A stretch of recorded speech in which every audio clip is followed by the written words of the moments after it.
I think I might be a little older than him. Well, you guys have been around for quite a while there with Andy, and we've got Wade Coxon too. He's the oldest active pro who's following every stop, and he's having quite a year. He got second at the Masters already. We'll be interested to talk to him a little bit later and see really what's keeping him motivated after all these years, all the titles he's won, and he's still right there with the thick of things with the young boys. It was fun this morning talking to Wade. How relaxed. I mean, no travel. Drive your car half an hour, and you're at one of the top sites in the world, going behind your own boat. So it should be fun to watch him on the water today. Yeah, it's actually Wade's boat out here. All right, Mike Dillinger at 38 off. This water skis like you're roller skating on carpet, Mike. It's really slow, and there's a lot of suction. We see Mike go down about halfway through that pass. Yeah, I was talking to Marcus Brown about it yesterday, and then I asked him how the water was skiing. And you get the typical response that the warm water in Florida, your ski sits a lot deeper. But the guys are saying that it's like that perfect blend right now. It's not too mushy. Skis are holding in the water. That was an unfortunate fall there, but I think when you see the other guys go, I was watching some video of Jamie yesterday and got himself in a little bit of trouble, and his ski stayed in the water there. So no bumps, no wind. I want to be out there. How about you? Mike, do you really want to be out there? When was the last time you really took a slalom ride? You showed me. You got me a ski in the bag. I'm ready to go. I did. I brought Mike some equipment. We're going to try to get him back on the wide ride. The wide ride. Mike designed skis wide back in the day because he knew one day it was a hard sell, but now I'm glad. I'm glad Herb went with it because. So what was that? 3.5? Yeah, I think we'll unofficially score Liquid D at 3.5 at 38. And of course, this is a seeded event. This is based off of IWSF points and elite points. So the further we get down the list, the better these skiers have skied in professional events. So Mike Dillinger is a full-time working man. He does this because he enjoys it, and he can still come out here. And he's a big dog competitor. He did really good at the 34-mile-an-hour tour last year. So I'm sure Mike's pleased with his score. No sweat to him. And he's getting a day off work, really, right? It's Wednesday, so he's out here at the lake instead of being at the office, so I'm sure he's not complaining. He's got a pretty good setup, too. He's got a little lake with a slalom course on it, basically in downtown Orlando that he lives on. So I drive by there all the time and see some big spray, so it must be Mike out there hooking and diving. But he's and some of the boys stuff out there to ski with him. I think Todd goes out and skis with him. Doug's a buddy of his. Yeah, no, Doug Ross goes out there.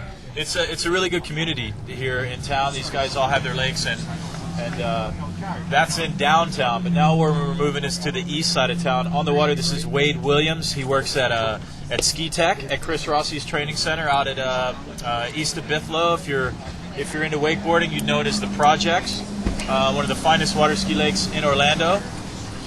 If you don't have your newest issue of Water Ski Magazine, The Man on the Water is your cover boy. It'd be in the mail right now. I know those magazines are going out right now, but Wade's really come on in the last couple years.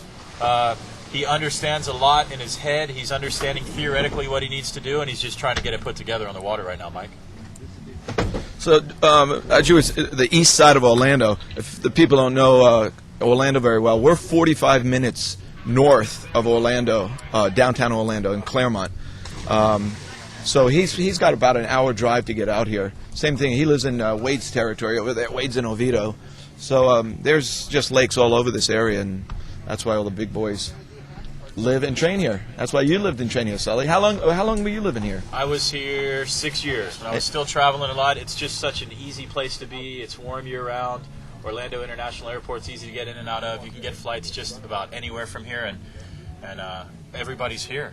We just talked about community a minute ago with how Mike Dillinger, a lot of these guys on this list, they train together. And to be able to, whether you're on the east side of town, you're closer, you're 30 minutes from Cocoa Beach. So for the surfers, that's where we live, so we can get to the beach and surf easy. Or some of the golfers like to live on this side of town. If whatever your pastime is, you can kind of settle in an area of Orlando and have people to train with, as well as have the activities that you enjoy. All right, Wade Williams at 35 off. Wade took a ski ride out here the other day to check out the conditions. He said it felt really good. He's obviously looking quite settled and pretty confident here. Just taking his time through that 35. See that Wade's not forcing any turns. He's really casual on his ski. He's not creating any unnecessary pressure, Mike. He's creating speed through the wakes without a whole lot of force, and just taking that speed through the turn and letting his ski naturally finish and come back through. Well, Sully, you got your first guest up here. He's still wet and a little bit out of breath. Liquid D. How are you, my friend? Hey, the icebreaker. Is this a better office than the one that you should be at on a Wednesday morning? Yeah, it's most definitely. Even when you fall early, it's good to be out here. Hadn't been out here in 20 years, and it's a great sight.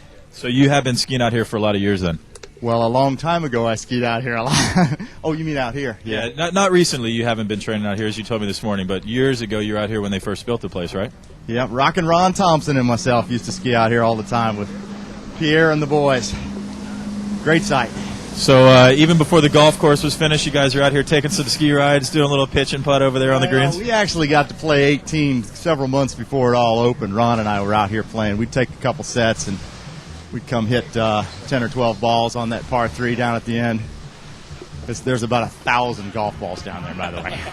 Good cross-training for water skiing, a little pitch and putt after the ride. Hey, thanks, Mike. Good skiing. We'll see ya. That was 32, 35. Did he run 38? No, 1.5. All right, Wade Williams with an early fall there. We're going to give him the unofficial 1.5 at 38. That was a really nice 35 too, Mike. He looked quite settled in. What did his start look like? What do you see technically there that went wrong? You know, watching he skis on a short lake at home. So when he pulled out there, it just looked like he was a little cautious, and he didn't get up. He didn't keep his speed, and I think he just ran out and got drifted a little bit back on the boat from where he wanted, and got loaded up real quick. Came inside on one, and he couldn't get out of one. Didn't have enough room on two. It's a short lake. It's a narrow lake, and that is going to come into play. And a lot of times you'll see guys get a little bit cautious. You know, they don't getting up on the boat. You know, keeping their speed. And I think that's what Wade ran into there. But it's surprising because he skis on a short lake. Well, you know, as well, you get to a tournament like this, and for Wade, he's a young skier. He hasn't skied in a whole lot of professional contests, so just the anxiety alone of being here makes you anxious, and you a lot of times you want to go sooner than you really need to, because you're so amped for the course that you either move fast or you move very tense, and the more tension you're holding in your body, you know, the less the result is going to be. You know, the more relaxed you can be, and we'll see that as we go down the list. The tension starts to relieve as we get, you know, down into the more veteran guys who have been doing this more. So Mike goes out, and Mike's running a two-handed gate, and then Wade goes out and he's running a one-handed gate. And running a one-handed gate, obviously you have to pull out a lot later. So on a shorter lake, I mean, you're using your 55s to gauge when to pull out, but on a shorter lake, do you think that being more cautious with a one-handed gate, will it catch you more? Is there more room for error? You would think that pulling out with a shorter period of time, you know, you got to be on it, or if you're not on it, you're going to really goof it up. Well, there's no doubt that a one-handed gate on a short lake is an advantage, and it proves so. I don't know that we have actually statistics added up, but I would think that if you start to look at short lakes and some of the more odd-shaped lakes or sites that we've had to ski on recently, you'll see that the one-handed guys maybe don't win, but you'll see more of them in the finals, and there's more of a consistent result out of those guys than the two-handed guys. But I mean, you look at somebody like an Andy Mapple or a Wade Cox or a Will Asher who have perfected a two-handed gate, even as a right foot forward skier, and you can't knock their consistency or what they can do. They manage to get it done even if the lake is short. Right. Yeah, it's gonna be interesting in the spin to win to see. I mean, as you start spinning that boat and you start getting a little tired, how much is that going to affect their timing? Well, it would have to, and the hardest part of the spin to win is going to be, you'll be pleased that it's a short lake from the pre-gates to the turn and then back into the course again.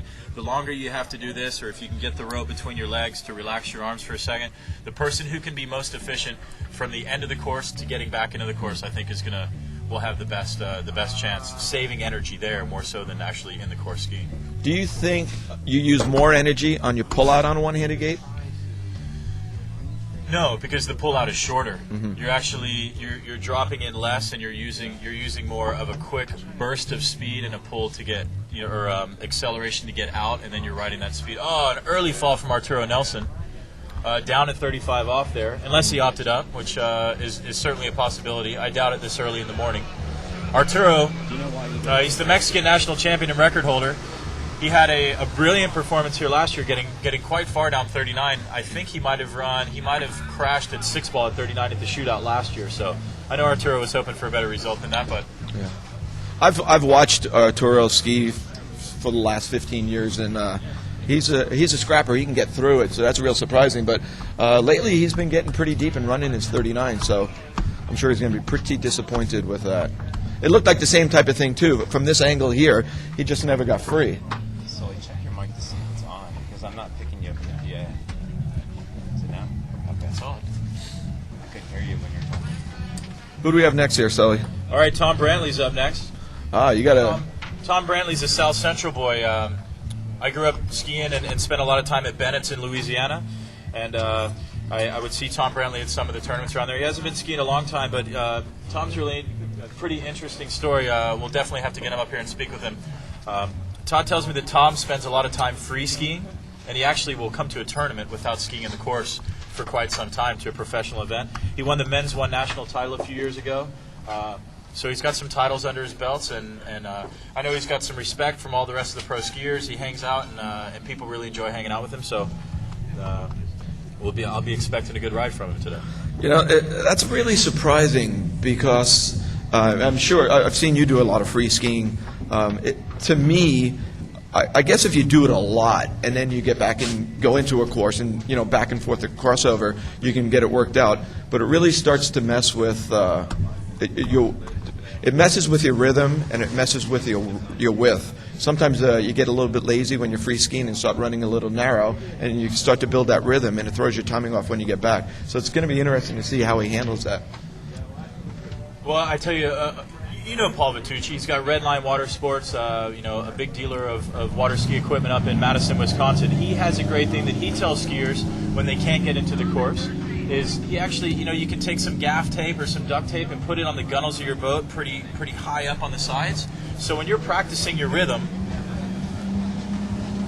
you can make sure that you're keeping and creating a certain width. All right, Tom Brantley. Tom Brantley's riding a D3, skiing behind the Malibu today, 32 off. And again, Mike, you have a very good point. If you're not skiing in the course, it can certainly, you create a rhythm, but that doesn't necessarily mean that it's the rhythm you need to stay on top of the slalom course. And can that translate, if you're doing that enough, can that translate into being able to match the course rhythm when you need to? I've talked to a lot of people about free skiing because I really like doing it. For me, what it does is I can concentrate on what I'm working on, and I start to develop that feel if I'm breaking something with muscle memory or whatever it is. But what happens is the width thing does become a problem, and we've used the tape and we've done a bunch of stuff like that. I just watched here, and I watched his gait, and he's really far back on the boat, but he does have some speed. So I think what he's done is he's figured out a way to maintain his width by not drifting back on the boat, by catching the boat on the way up. So we'll see when it gets short how that works. Well, let's explain that, Mike. As far as being far back on the boat, what do you mean by that, and how can that be either beneficial or detrimental based on your speed, like you're saying? Well, you hear a lot of people talk about being wide on the boat, getting wider, and more important than any of that, I mean, Andy Mapple can run 39 just standing behind the boat, going through the gates, and it just shows you that the speed of your glide is more important than your width. And if you watch Tom here, you'll start to see that he's never really comes back on the boat. He's on his way up when he turns in, so he's sweeping through without picking up the load from drifting back. Well, wow, he looks really nice in the course. I mean, that's probably the most balanced 35 we've seen this morning. Right. So if you look at it, you can look at it two different ways. You can look at it as what he's doing there is he's not high on the boat, but he's catching his turning on the way up. So he's not picking load because he's running through the turn. He's able to move through it. So, and that's the theory behind a one-handed gait. So why is speed so important? Otherwise you got to catch the boat. The boat's running away from you. So essentially, speed is allowing you to keep up with the boat and get ahead of the boat as far as getting your ski turn and get into your cutting position before the boat gets too far in front of you and starts to actually pull you off of your ski. Right, you're able to move in. You're able to move in on your turn if you have speed. If you're losing the boat and drifting back, the boat's going to pick you up. So it's going to be a block to get going. And that's where a lot of people run into problems, and that's what Tom's doing really well is he's not worried about the width, he's worried about the speed, so he's catching it on the way up. So he's able to move through without picking the load up, picks the load up a lot later. And as you said, with the one-handed gate, that's really, one of the main points of that is that it's the easiest way to get speed out and in by letting go and letting your ski get further out from underneath you and still have slack maintenance. All right, Tom Brantley, can he be the first one to run 38? I'd put some money on him after that 35. Strong boy. Oh, he's in trouble there in the middle. The rights and lefts, not enough to get through the rights and lefts to get through 38. But a 3, we'll give him a 3 at 38. And what 3.5's in the lead right now? Mike Dillinger still sitting on top with 3.5. That puts Tom in second. And Wade Williams in third with 1.5. As we're just getting started, 4 skiers into the day, Mike. I'm looking at the list. There's a lot of interesting stories here. Now we have Harold from Austria. Now, Harold's, he's got to be 45-ish, a little plus. You would know, Mike. These are the guys you've been skiing with for 20 or 30 years. So. I mean, and this guy, I know Harold pretty well. I've been to the gym with him. And if you ever, I was a long time ago, huh, Sully, when I was at the gym with him? Mike, you don't even know where the gym is. So, this guy has the absolute worst form doing squats. I mean, I thought the guy was going to break his back, and he's squatting 325. And his back is totally opposite of the way you do squats. And he's doing, full squats all the way down with heavy weights, getting himself in a lot of trouble. So you'll see when he skis why he can get out of trouble. Sully, you got another guy waiting for you all wet over here. Wade Williams. Probably a little shorter ride than you were looking for today. We watched you practice the other day. You had a good practice ride. How are you feeling this morning? I felt all right out there. I mean, skiing really good and left a lot of booze out there, but it feels awesome. So great sight, great setup. So awesome, excellent. So you're on the cover this month, my friend. Yeah, how is that after being on the cover and then coming to a pro event? Do you feel any additional pressure? Not really. I mean, I'm pretty much just going out there skiing for myself at this point, and cover's cool and stuff, but don't really have any expectations. So just playing it easy. Right on. Thanks, Wade. Okay, thanks.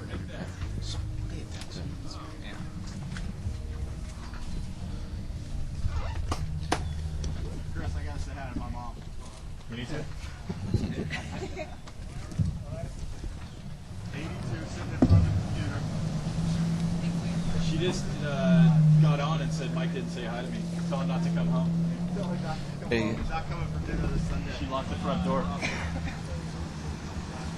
All right, so Harold's sporting a new look since the last time I saw him, Mike. I don't know about you, but I haven't seen this guy without the sweet waxed-up mustache in quite some time. He actually looks a little bit naked to me when I look at him. He's like, he's GQ, man. Like he should walk up with a 3-piece suit on or something now. I know. He even brought the missus with him, so he might be in business today. But I was thinking after I was talking about his form in the gym. And a good friend of mine is a trainer for some of the elite athletes in the world. He works with Will Asher, Annika Sorensen, a guy named Kai Fusser. And I was over at his place the other day, and he was explaining to me that what they're doing now is, in the golf world, they're weight training people in the exact movements of their sport, whether it's a golf swing or whatever. And you'll see Harold a lot of times get himself in trouble where he gets bent over, but he's so strong from doing these movements bent in the gym that it's really helped him a lot. And I think that's one of the reasons why you'll see him when he gets out of shape, the ski gets behind him, he can still stay with it. Harold's been working at a slalom skiing for years and years, and generally we think as you get older, your performance is going to start to kind of drop off. But Harold's proved otherwise. He skied for so long and just started running 39 actually a few years ago, and it's really inspiring to a lot of people. And I mean, geez, Mike, I wouldn't say you could run 39, but I mean, maybe you should give it a shot again. It's time for a comeback. You can get this big dog deal. I found my place sitting in the boat. I was behind it for a lot. But here comes Harold back at 35.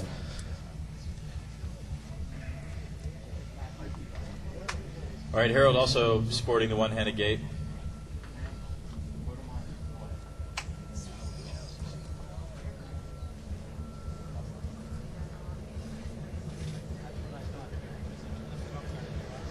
That's a pretty nice 35 for Harold. Yeah, really, really nice pass. These guys are having no trouble getting back down to the dock end. We just need to get somebody to break through and get through this next pass 38. And again, he's really consistent too. With age comes experience, and he's got a really strong head on him. However Harold's skiing in practice is how he's going to ski in an event. I met Harold probably, I might say 15 years ago, and he came over from Austria as a cable ski champion. And he could run, I don't know, crazy. He was probably running 39 back then on the cable. But it's a totally different it's a totally different sport, basically. And when he came over, he was struggling at 28 off. And the guy was just so focused. His brother was might have even been world champion cable ski jumper. He was jumping 200 feet. I think he jumped 200 behind a boat, too. But you've never seen guys that are so focused on their training on and off the water. I mean, these guys take it real serious. Well, Harold's down in West Palm. We've talked about the Orlando community, but there's also one in West Palm Beach with Okehili Park and Chet Rayleigh's place. And these guys, they're also – water skiing is definitely a community sport. It takes 3 people to ski, and these guys get together, and Harold camps out down at Okehili. He's a member down there, and there's plenty of people to ski with. Steven Schnitzer's out there all the time, and come on, Harold. Just going to pull up inside of 4 again. Leaving Liquid D in the lead still. What a 3.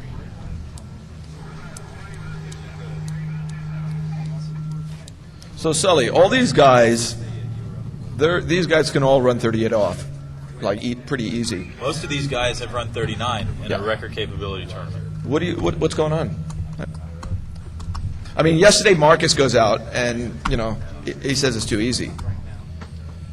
Well, maybe that's partially it. The conditions are obviously perfect. There's no rollback. The shorelines are perfect. The Swiss Ski School pumped in water before the event to make sure that we were at a great water level. We are in a drought here in Central Florida, but they've maintained the perfect water level for this lake to function correctly. And the water's really slow. We began to talk about it earlier. The water is really grippy. It's like trying to roller skate on carpet. If you push, you're almost immediately braked. Yeah. So that, and also with the narrow shorelines, how narrow this is, you don't want to pull for a long time. Mentally, it's difficult to make yourself pull for a long time into a close shoreline. You end up coming up early, or short, or what we call short pulling, and with really slow, grippy water like that, it's very difficult to make it out to the buoy lines. And you see these guys, they look like they're just running out of speed or running out of rope, and then they end up missing because they're not breaking free of the boat. And that's I would consider these first guys, if they didn't get a practice right out here, that the conditions are just, although they are very nice, if it's different than what you've been used to, you're just not adjusted to skiing in such a narrow, sticky lake. I think you're spot on with the width of the lake. We had some lakes in Palm Beach that were 165 foot wide, and it was perfectly symmetrical. Everything was right on the money.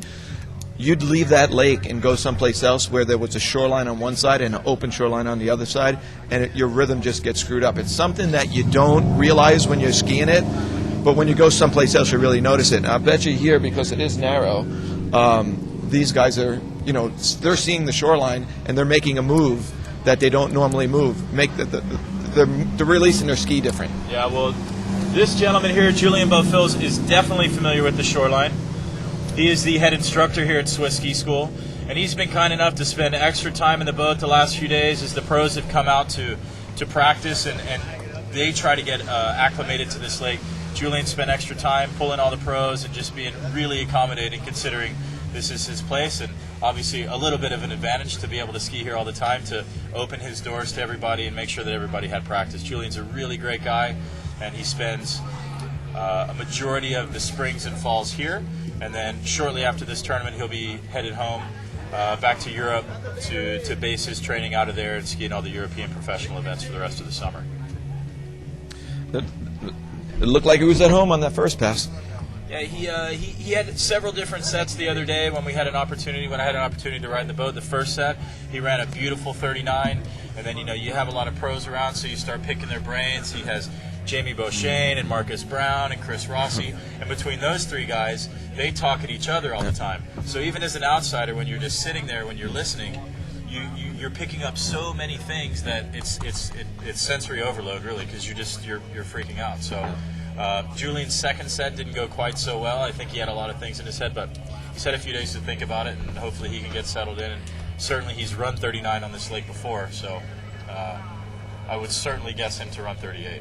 How are you with that? You know, like people giving you information, or is it something that you were able to deal with, or you knew what to listen to and what not to listen to? Well, I think you definitely learn to pick and choose eventually, right? Because everybody has their opinion, and a lot of opinions are correct, but you have to decipher what you think is going to work best for your style, whether it be West Coast or new school or old school or no school or whatever it may be. You need to pick and choose and decide what's going to fit your style best and what's going to work with the way you naturally ski.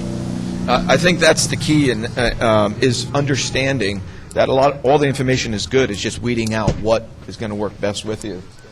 We got the man without the mustache. Harold, how do you feel about your ski ride today? You know how it is if you run 38. That was actually the goal when I came here this morning. How's your training been going this spring? Have you skied in many tournaments yet? I have. This is the first tournament actually, and I messed up my shoulder like 3 months ago. So coming off injury, it's difficult to not even get a record tournament and to show up straight to a pro event, isn't it?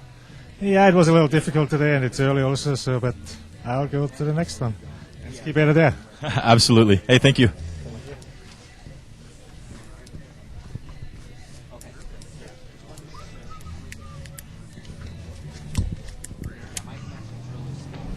Sully, why don't you tell us about what you've been up to for the last...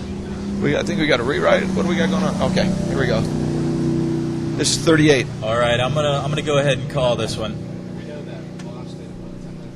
Give it up. Oh, I'm gonna claim 6 here for Julian. I hate to do that too early, but wow, I'm gonna keep my mouth shut from now on. Struggling like the others. So Sully, what have you been up to? Where you been? China. When's the next time you're gonna have Chinese food? It'll be a while. I had plenty of steamed rice over the last few months. Rice for breakfast, rice for lunch. All right, we're going to give Julian an official 2.5. That's possibly a 3. But still leaves Liquid D in the lead. Okay, we got a young gun coming up. Somebody making a name for himself. Just made the team. He is, or the newest of all U.S. team members. You know, as you get to this elite level, it's it becomes crowded inside your country to get to the top and represent and get to events. So, you know, when you can break in and start to get into that elite group to make a team, it's quite a big deal. And Jonathan Travers did just that this last weekend. He ran 1.5 at 41 in 2 rounds at the team trials, which is at Corey Pico's place in Santa Rosa Beach, Florida. And he made the team. He's on the Pan American team to go down to Rio de Janeiro, which I'm sure he'll have a good time down there as well. Not a bad place to go for a contest. As I see his proud father here, Jack Travers, one of the top water ski coaches in the world. It's got to be fun for Jack to see his son develop like this. Becoming one of the elite slalom skiers. I mean, he's putting some scores out this year. Absolutely. I remember going to the team trials events when I was trying to make U.S. teams and out at Jack's place, which is actually just a few miles from here. And Jonathan was just running around, throwing mud and sand at people, and now here he is on the dock at a pro event, and he's a contender. Last year he came on and he ran 39 in a couple events, and it was questioned. You go to the chat rooms and people are like, oh, I'm not so sure and whatever, but he has certainly legitimized himself over the winter and into this year with score after score. So, again, it's like making the U.S. team. You get to this level and, you're on the dock with these guys, and, for John, he's young, and so now for the last several years as he's been coming up and improving very rapidly, the guys that he's been studying and training and watching video of and enjoying watching them coming to his own lake and running 41s and and doing those things. Now he's on the dock with them, so it can be a little bit unnerving till you settle into that.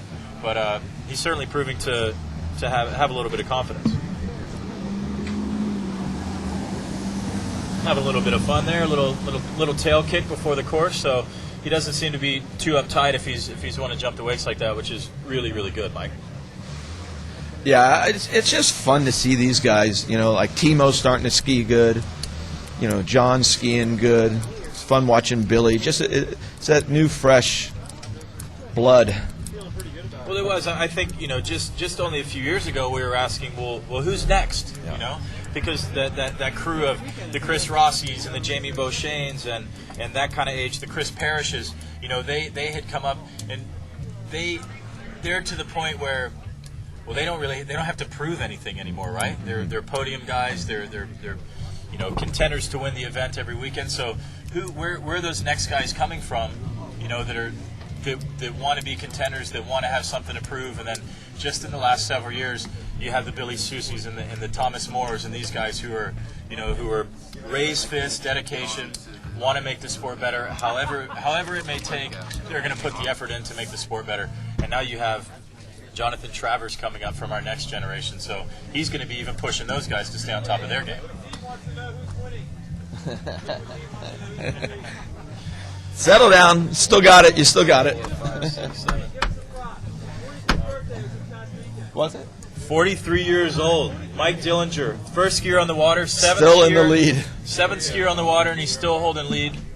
3.5 buoys at 38 off. But we got John Travers right now, 35 off. Interesting style. John's running a mix of a few styles. He's riding a D3. I know that Denny Kidder has worked hard to support John and keep him in the equipment that he needs. So I'm sure that between John and Jack knowing equipment so well, and Jack having such a long relationship with Denny, that Jonathan's probably got exactly what he needs to run a lot of buoys, which is very important as a skier to know that you have that factory support to get the equipment you need. Yeah, and in the industry too, it's like stand-up guys like Denny that will do that. They'll see the kid's doing good, and they support him, even though back then he was probably only running 32 off. So it's nice to see the guys like that, hang in there with the kids and watch them develop. Well, it's relationships. I mean, if you think about Jack Travers, all the way back to the Sammy Duvall days, and Sammy's riding Kidder, so I can only imagine some of the conversations between Jack and Denny trying to get Sammy's jumpers built and the equipment that he needed then. I'm sure their relationship is a lot more calm than it was back in those days, but I'm sure that those guys reminisce and have a really good time. How far they've come and how long they've endured the sport to now where Jack's kids are standing on the professional dock. So, well, this is for the lead right here. All right, John Travers, Liquid D sitting on 3.5 at 38 for the lead. A lot of room into 2. Here it goes, Mike. Oh wow. That's skiing with confidence there, Mike. When it's this early in the list, Jonathan's 7th on the water. 6 people missed 38. Somebody's got to be the guy to do it. And when you're sitting right there, he just skied that with confidence, knowing he was going to run 38, not questioning. Like you asked me, well, what's going on out there? Could there potentially be something wrong? You can look at the scenario 2 ways. Is there something wrong I should be concerned about, or hey, I'm going to run 38, So and that's where Jonathan's head seems to be at. That's certainly some confidence skiing. It's all about digging deeper. I mean, I love this. The quote, "Champions will find a way."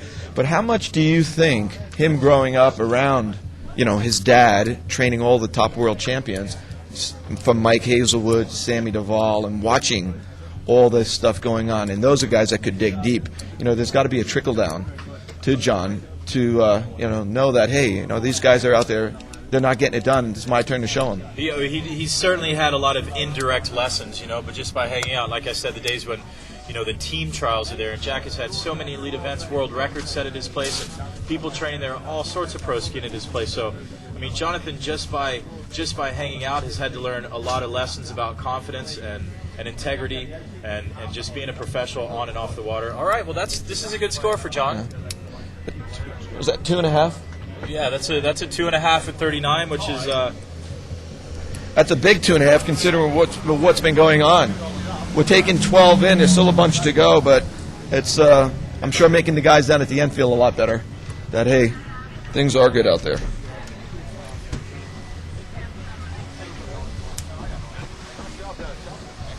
Who do we have next here? All right, good skiing for John Travers. You know, he's backing up and he continues. And I know, I'm sure after when he first ran 39 last year, like I said, you know, he was getting some heat, you know. And you know, that definitely, it has to put a little bit of a chip on your shoulder that, hey man, I'm legit, I can do this. And now he's continually backing up his score. So well, I mean, it's also that motivating factor when, you know, say the kids are, you know, trash talking on the internet, and it just fired him up, and he got everyone to shut up real quick. Yeah, no, he's proven it. And you know, that's another lesson that I'm sure that Jack would be instilling in him is hey man, that's don't worry about that stuff. You do what you can only worry about the things you can control. So all this banter and the talking and blah blah blah, don't worry about that. You just keep skiing. And I know, I'm sure that Jack and John had that conversation, and John certainly is doing that, and it's a lot better than pounding your chest. And you know, he stayed calm, and he's proven it on the water, and there's nothing better than being able to do that. So we got Doug Ross going next. Doug should be trading stocks today. He's out at the lake playing with the boys. Another full-time worker. Doug's you can explain Doug's job, but he's this guy runs 39 all over the place. He leaves the office and goes out to brother Drew Ross's place at Isles of Hancock, that's out in Windermere in Winter Garden, Florida. And the guy's a part-timer, and he's just still continually in the top 10 or the top 15 in the world. Inevitably, he's going to be right at the top of it. It's interesting to see him go too. He's been doing basically. I mean, he's been, you know, he's a full timer like you say, but he's been running 39 consistent for, it's got to be near 10 years now. I mean, he's always in the thick of it. So we'll see how much trading he's been doing in the next few passes. You're right. When you say Doug's been running 39 a long time, I remember skiing against him in college when I was still in Monroe going to school in Louisiana, and Doug was at UCF. He was running 39s back in the early 90s. So Doug's been running 39 and a half off in tournaments for 12, 13, 14 years now. So not anything new to Doug, but again, you know, tournaments are tournaments. You have a different feeling on the dock. Your heart rate is naturally going to rise, and you know, maybe there is something to that, having a full-time job for a guy like Doug, who he has the experience, so he can have confidence in that. But it's also that instead of skiing being everything, it's something that you enjoy, and that can actually even relax you that little bit more when you get onto the dock, and allow you to just go out and take a ride and know that, hey, this is what I do because I enjoy it, not this is what I do because I need to pay my mortgage or buy groceries. Yeah, and it does come, and I think it's an advantage to someone who does have problems with their nerves. I mean, I know Schnitz used to, when he skied in the Nationals, he'd go and do a full day of work because he was always a higher seed, and that was back in the men 3 days, and it was after 5 o'clock he'd be skiing. He'd go in there, he was doing body shop stuff then. He'd go to work, full day of work, come home, go to the lake just like a normal day, but he also had issues with his nerves at the beginning too. So if you're a nervous guy, go 9 to 5 it and make sure you're top seed. There are some funny stories about nerves. I've heard people that consistently in big events need to go behind the bushes and relieve themselves before they get down to the dock. And you know, it's all about ritual too. Some people enjoy those nerves. If it's built into what you do, then it's something that you can enjoy. Wow, Doug getting a whole lot of tip there on his offside there at 4-ball. But his new O'Brien 6M SS. I like O'Brien's kind of doing the retro thing. They've gone back to the lime green bottom. It's pretty exciting. All the team boys are wearing their lime green shirts today. So if you see lime green walking around, they probably ride one of the greenies. You know, we did an interesting study with when I was working with the Canadian national team, and what we did was we did a thing with it was a heart rate, and we watched different athletes on how they performed with a low heart rate, with a high heart rate, and what we found was, you know, depending on the athletes, some of them they had to get their heart rate up to get them to calm down. Other ones they had to get their heart rate down, for example, Jarrett Llewellyn, he had to get his heart rate up, and Craig Llewellyn, he had to get his heart rate down. So one you had to calm down, one you had to pump up. So I mean, everyone's a little bit different. So maybe we didn't do it with Doug. What was really cool, what we did was the coaches, we wore a heart monitor. We had the watch that was giving us the pulse, and the athlete had the belt. And we would just take readings off that. Okay, Sully, you got another warrior up here to talk to.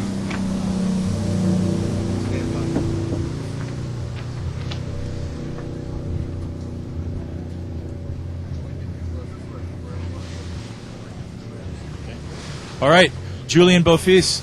Julian, this is your place. You run this place. You've had your doors open all week for the pros to come in and ski. It's probably been a little bit extra work for you. Are you okay with your performance, or in general, how do you feel about just this tournament being here at your lake? Oh, it's awesome. The lake, we can see the conditions are perfect. All the good skiers are here. I didn't ski good, but anyway, it's great to have this show here. Everybody can enjoy it. Well, we appreciate you opening up your doors. You were really kind. I came out with some of the pros this week, and everybody had a really good time skiing at your place, and where I think we'll have a pretty good day today. What's your pick for top score today? Top score, 3 at 41 maybe for today. We'll see tomorrow. 3 at 41. Julian's calling it.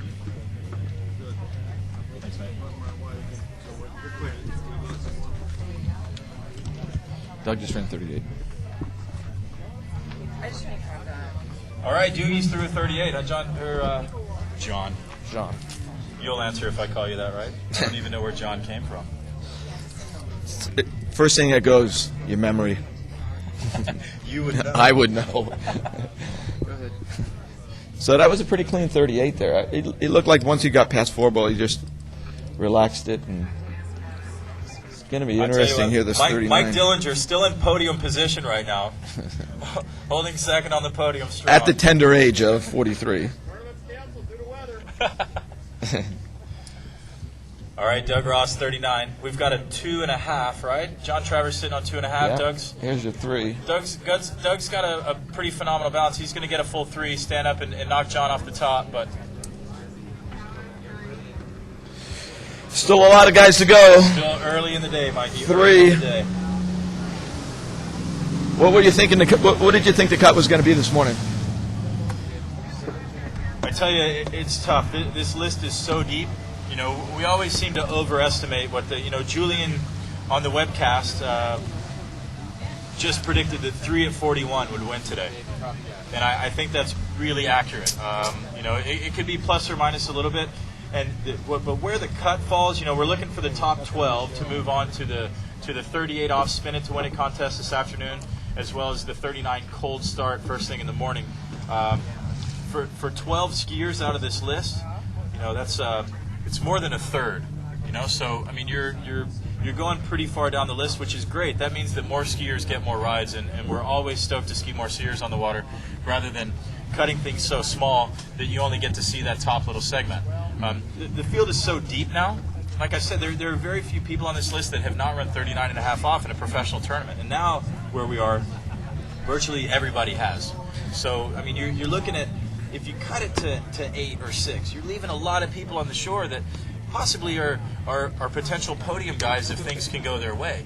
So where do we end up at 12? I'd say we end up somewhere around where Doug just left it off. Mm-hmm.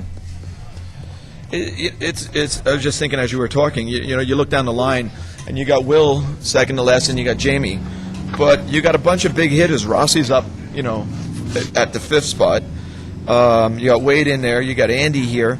So do you pull up at 2-ball or do you turn it? I mean, if you run that 39. You've got to this early on. You've got to give her, and I think we'll see Seth Fisher giving her.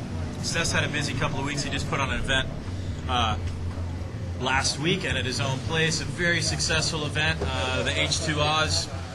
They had a Mastercraft event there, and all the boys had just a phenomenal time. Trophy Lakes there in Charleston, South Carolina is synonymous with slalom skiing. Many records set there. Many records set there. And, all the boys had a great weekend. Will Asher walking away with the title last weekend. Willie, Jamie, these guys are tough to bet against. And with the field as deep as it is, standing up at 3, we'll get with Doug here in a second, but I'm sure he's gonna have a long afternoon waiting to see how that 3 ends up.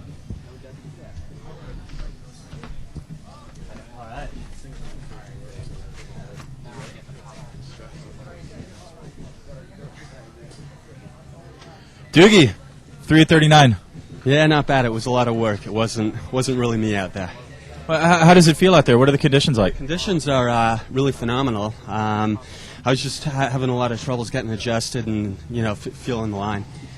Does it feel different than your side? You're skiing here in town. I think you ski a lot at Hancock with Brother Doug. Is the water fairly different than where you normally ski? No, it feels real nice out here. I mean, it's a great man-made lake, great facility. Just there will be some good scores out there today. I just couldn't really get the feel out there this morning. Hey, this is a new ski. I've been a little bit absent, but I'm not familiar with the ski. This is a new O'Brien SS, right? Have you guys made some changes to this ski in R&D? It sure is. They've made some minor changes to it. It's feeling great. It's a little bit faster than the old one, and just real stable. It feels good. I'm most turned on by the retro green bottom. No, it's fantastic. It wasn't my idea. I can't claim it, but they did a good job with this thing. Awesome. Thanks, Doug. Okay, that was a pretty sweet-looking 35 there, Sully. You missed that one. That was the easiest 35 so far. You know what? This tournament last year, Seth had a really great weekend. I remember just being fired up for him. That short-term memory loss thing is going to get to me, but I don't remember exactly how many buoys he ran. But I just remember being really pumped and having some great interviews with him at this event last year. I think he ran 39 and got into 41, and he was making cuts. And Seth is a guy he's continuously right there. He's running 39. He's getting through it, but he's also a working man. He's running one of the best slalom sites, one of the best record tournaments in the world. No doubt about it. There at Trophy Lakes in Charleston, and he works all weekend. So when he has the opportunity to ski at the best site for a score, he's taxed. He's been running around and hanging banners and getting boats in place and making sure that everything is right for everybody else. So I think Seth really relaxes when he comes to an event like this, like he did last year, and he gets good scores. So the order is the same as it was last year. He had his event, and now he can come here and just get some buoys done. I'm sure he's had a great spring. He's also in business with the new Fogman Diablo bindings, which you can see him rocking those red boots. He's going to get through that 38. We've seen him running cleaner than that, but nevertheless patient and very experienced there with just making sure he gets out of the end of the course and not doing anything out of line. You did a lot of that sitting in the boat coaching. Is there an advantage? I mean, does it keep you in that mental state in the zone of feeling slalom all the time? You know what? It can work both ways. If you're doing it a lot and you're paying attention to what your skiers are doing, certainly any level of skier can always teach you something about slalom skiing, regardless of what level they're at. Their movements, if you're studying that, can always they can create a breakthrough for you. So that part of skiing is exciting, but those hours in the boat and that much thinking can also be taxing on your own skiing because, as we said earlier, with people that overthink or they get too many ideas in their head, that does translate to the water. If your mental picture gets cloudy, then your performance is going to be cloudy. So you have to be very careful with how much you digest and how much you take in before you need to take a big ski ride, or it can affect you. Yeah, that's the key. That was always for me. I had to get out of the boat for at least a half an hour, go for a swim, forget about what was going on. But it was also nice to be in the boat to keep your mind on it, always looking for a new way, a better way. All right, Seth, lead. Doug's sitting in the lead at 3. He's looking pretty good out here. Oh, yeah. This guy is in fuego right now. Oh, that was looking pretty good. All right, we got hoots and hollers from the end of the lake. These guys are really pulling for him. Which one's that? Right there? He had that one. Where's the mic? Lots of room at 2-ball. Lots of room at 2-ball. Nevertheless, that half of buoys is going to bump Doug down one spot. And so now we're really looking at a bubble. Well, let's count it. So that's a 3.5. Getting better. A little more would be great. With room on 4-ball. I think your call of 3 is going to be close there, Sully. There you go. We have a stream, Yeah, but it's you not can sound synced low. with this. It's not synced live with what's going on. There you go. That's good. We've got a long way, Mike. Better. I think you're going to have to get a piece of that 4-ball there. I mean, look, if we cut it at 12 people advance, these are the people mathematically that have to ski before we know exactly what the cut will be. Terry Winter, Steve Cockrum, Thomas Moore, Kyle Ead, Nick Parsons, Greg Sun, Billy Susie, Ian Trapp. These are guys that were in the finals last weekend. So now all of a sudden they're skiing, and they won't even know until later if they're going to make it in. So we're talking about people that are potentially could be on the podium, and the field is so deep that they're outside the cut. But we got a player coming up next too, Yeah, who might show the younger guys. Yeah, everybody's probably familiar with the next skier on the water. I'm sure we could talk through a resume, but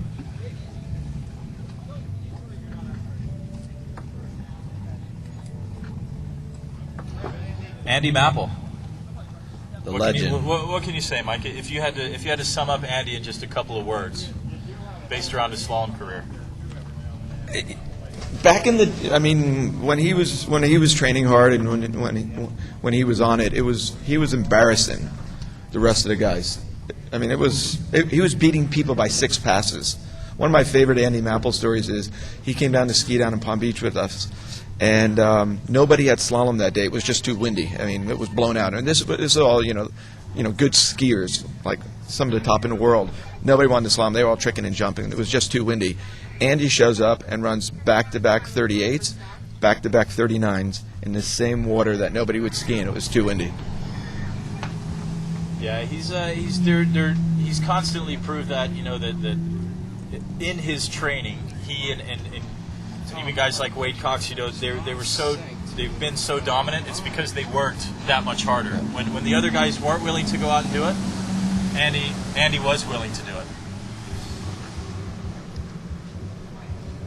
All right, Andy skiing behind a Correct Craft. He's had years-long relationship with Correct Craft. Also riding his new pro model ski, the MPD by Radar.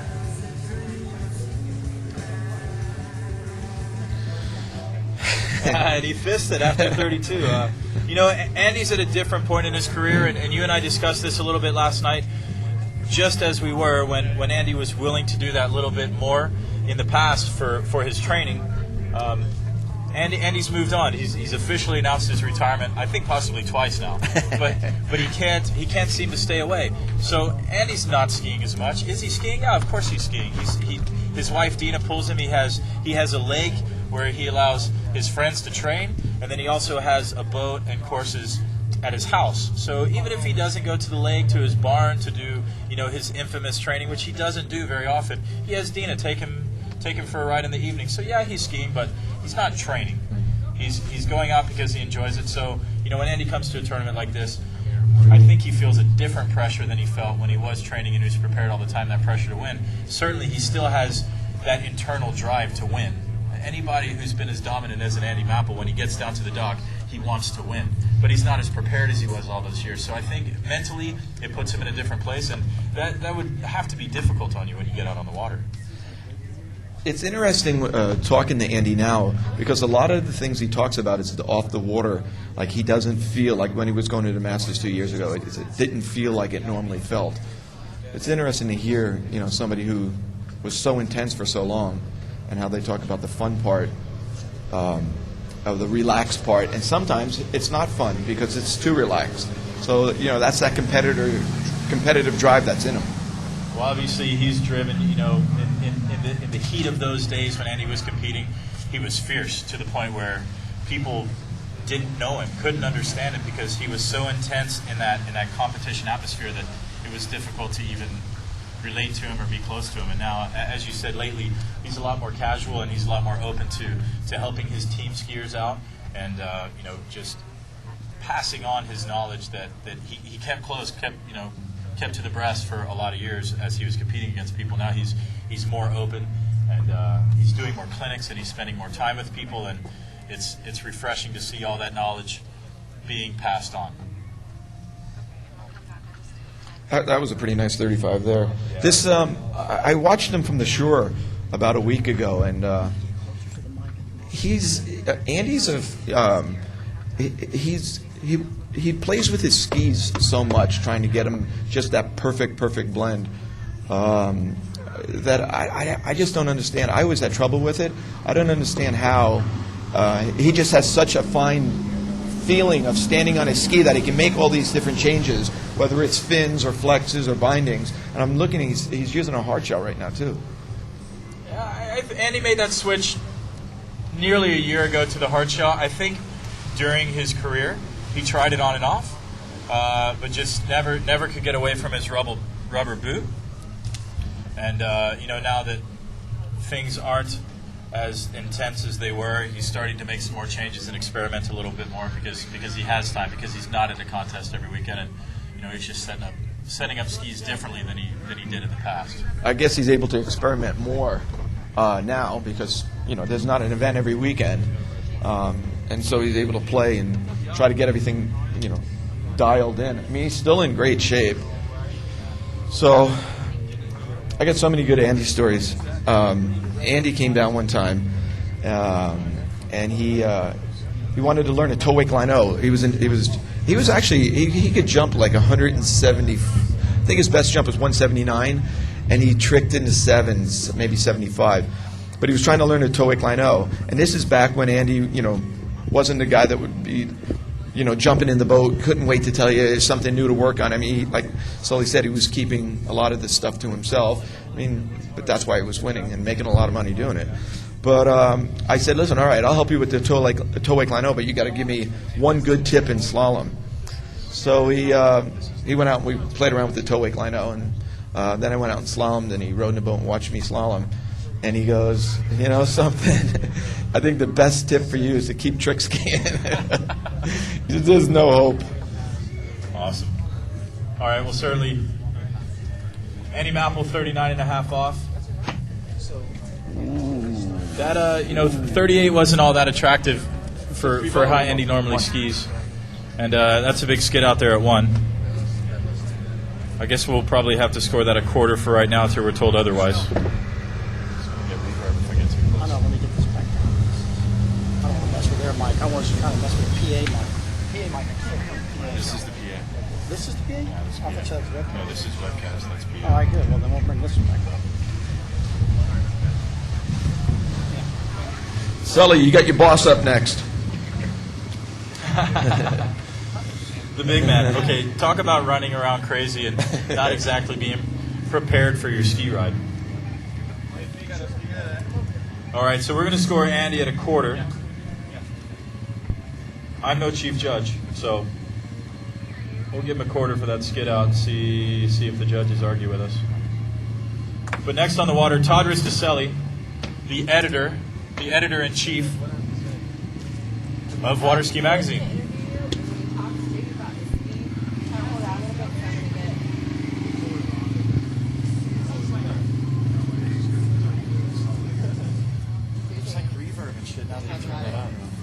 Sully, you got a new guest over here, a nice Italian boy.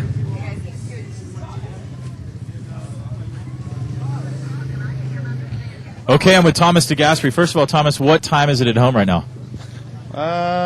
It's 4 o'clock in the afternoon.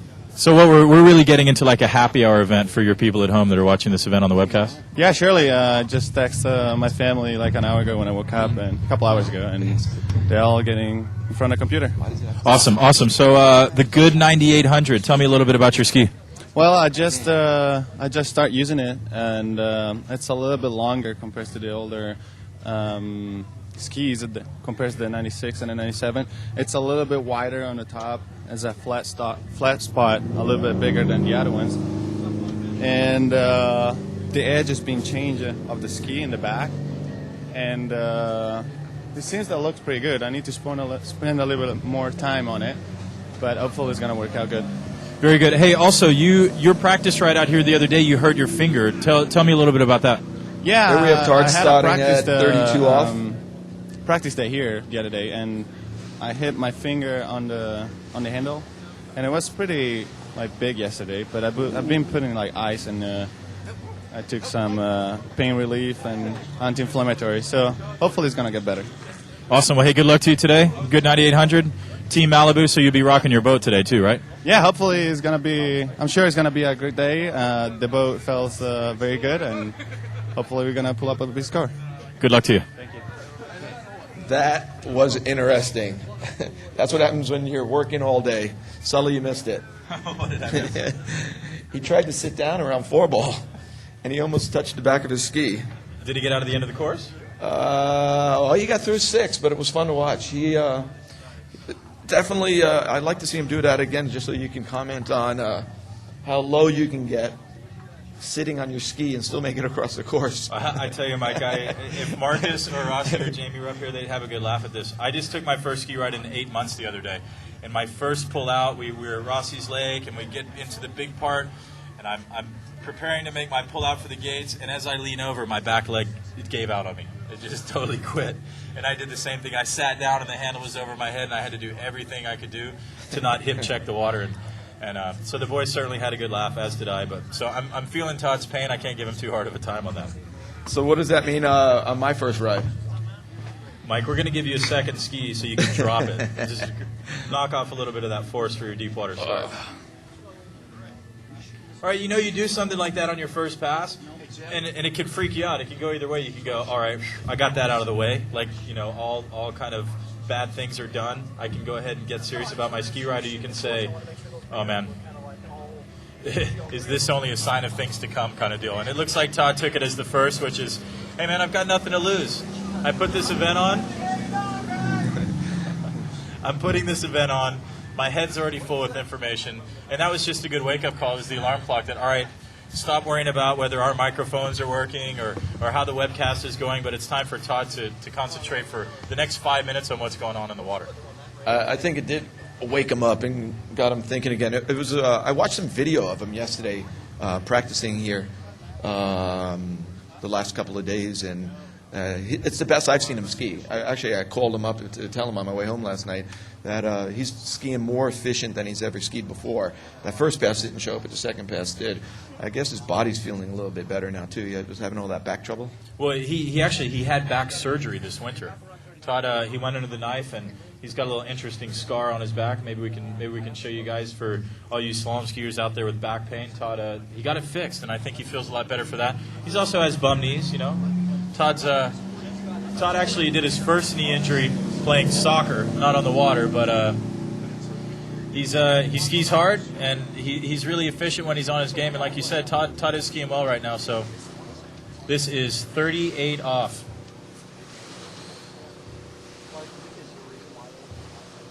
A bit of a struggle there, Sully. I don't know if you were watching that gate there, but that's one of the things I was watching. I think why he was skiing so well in the video, but he changed something there. It looked like he did the opposite of what some of the others did. So he overshot where he was headed and got all rotated in on it. And it got him to the inside there. And that ain't a good thing. Sully, tell me about your gates. I don't really have a gate, Mike. I actually...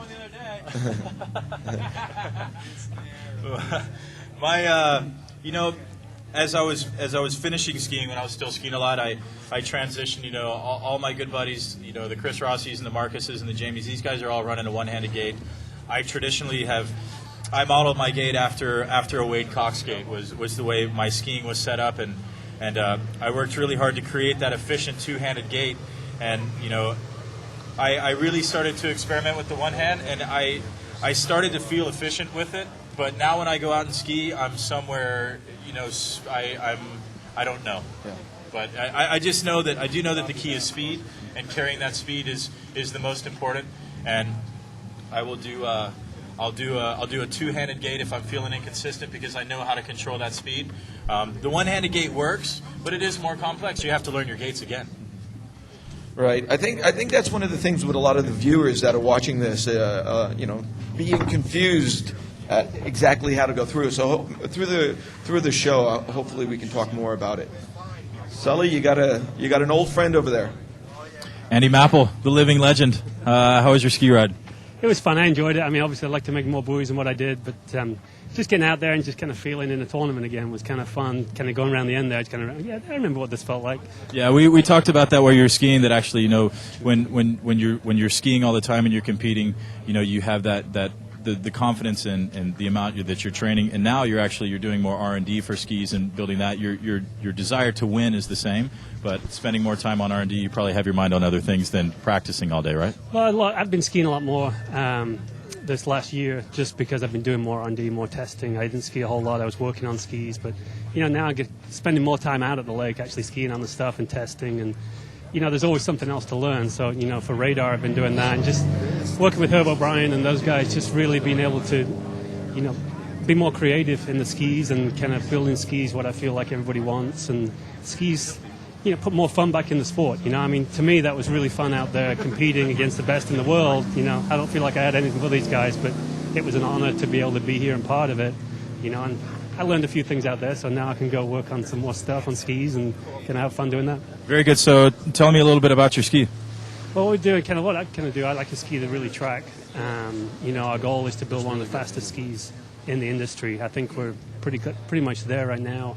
You know, but our ski really tracks more, so it gives feedback to the skier. If the skier, on whatever level you're at, if you know where your ski is underneath you, you're going to be able to perform better and be more consistent. But, you know, we don't want any surprises in skis. So, you know, to be able to do that, to me, that's fun. You know, when you know where it is, you start to improve, that's fun. Skiing's fun. You don't want to be hitting the wall and kind of having to tinker with your ski every time out. We want to make a ski that somebody can get on, go right out there, and just go rip it up. Right, comfortable and balanced yet fast. So you're building a fast ski that is easy and comfortable for somebody to jump on and ride. And that's right. You know, we've got technology and materials that we're allowed to kind of control the rebound of the ski and make a ski fast, but yet control it with bevels and rocker patterns.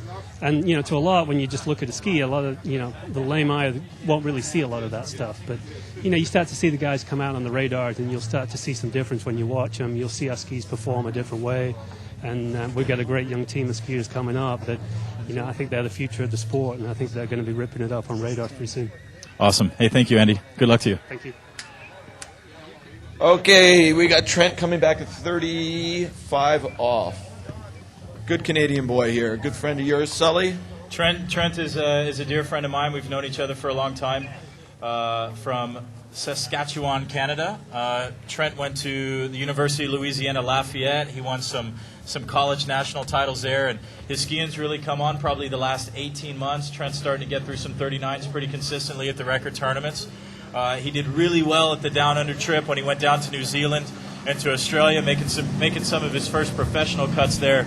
So Trent is really committed right now to take his skiing to the next level and try to do good things for skiing in general. He's got a company, Freedom Slalom, where he has a really great website that's a fountain of knowledge for people to go and learn things about skiing, or a really clean, comfortable chat room where you can ask questions or converse with professional skiers, as well as trying to get a clothing line together right now. And he wants to give back. He's very creative, and as you can see with his skin, he's very creative. He's getting quite covered in ink, which is his signature move in our world, which I think is phenomenal that he's creating, and you know, his individuality as well as just being phenomenal on the water. How much advantage do you think it is for these guys when they do that extra season down under? You know, going down to Moomba, hanging out. Oh, you look at somebody like an Aaron Larkin, who's actually from New Zealand, and the guy lives the endless summer. You know, he spends our summer here, and then as we start to transition into fall, he heads home to New Zealand, and he gets to ski the spring and summer there before he heads back over here. So, I mean, the guy is on an endless route of warm weather, and it has to be good for your skiing. I mean, you have to take a break at some point. But, okay, we're looking at Trent down here through the middle of 38.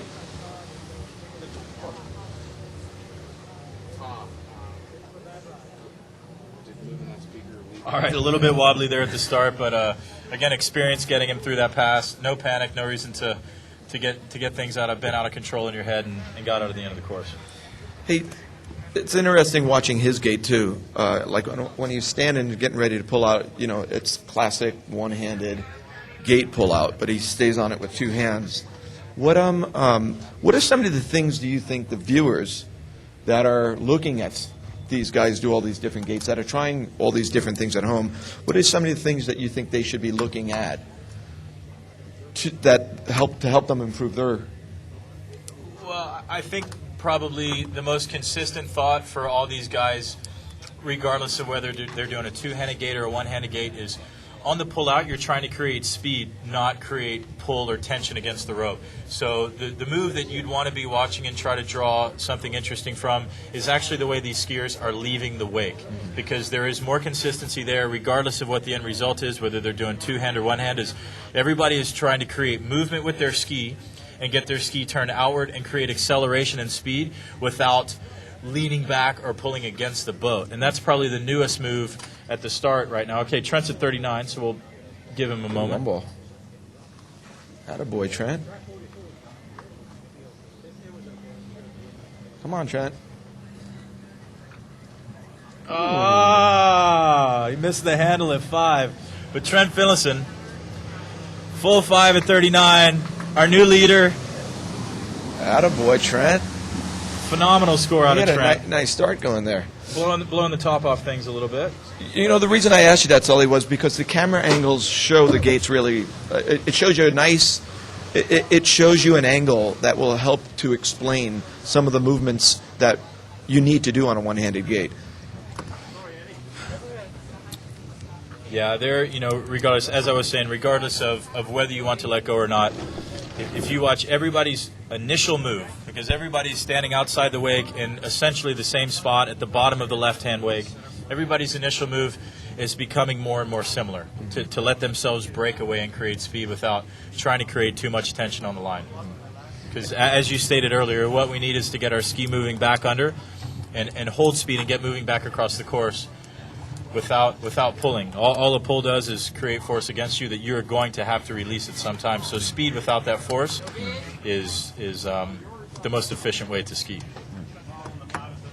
Who do we have next here? Hiroyuki Kurosawa from Japan. Hiro, when he's in the U.S., he spends his time down skiing in West Palm Beach, down with Chet Raley, an old friend of yours and mine. Chet has a Palm Beach training center down there in South Florida, and a lot of great skiers go down and ski with Chet, and Hiro is certainly one of those guys. So,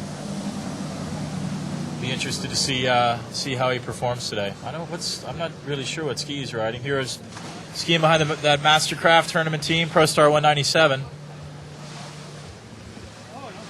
Ski tip looks a little bit pointy. Is Hiro from Japan? Yes. Hiro's been around. He skied this event last year and has been making it to quite a few of the pro events. Spending time traveling with the boys, another really friendly face, isn't afraid to sit down and cross his arms and have a long chat with you about whatever you want to bring up. So it's another great personality and a great person that's on the road worldwide, as a delegate of our sport.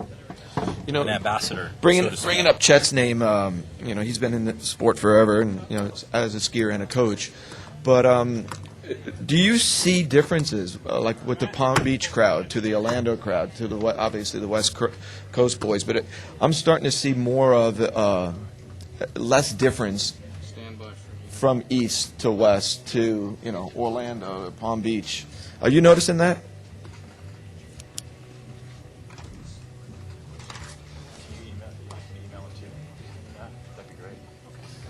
Well, Sully, you got to run away from me again. You'll have to answer that in a little bit. I know you're in. Did you miss the handle? Yeah. Are we live? No. Mike, you're on. Okay, we have Hiro coming back at 35. After this pass.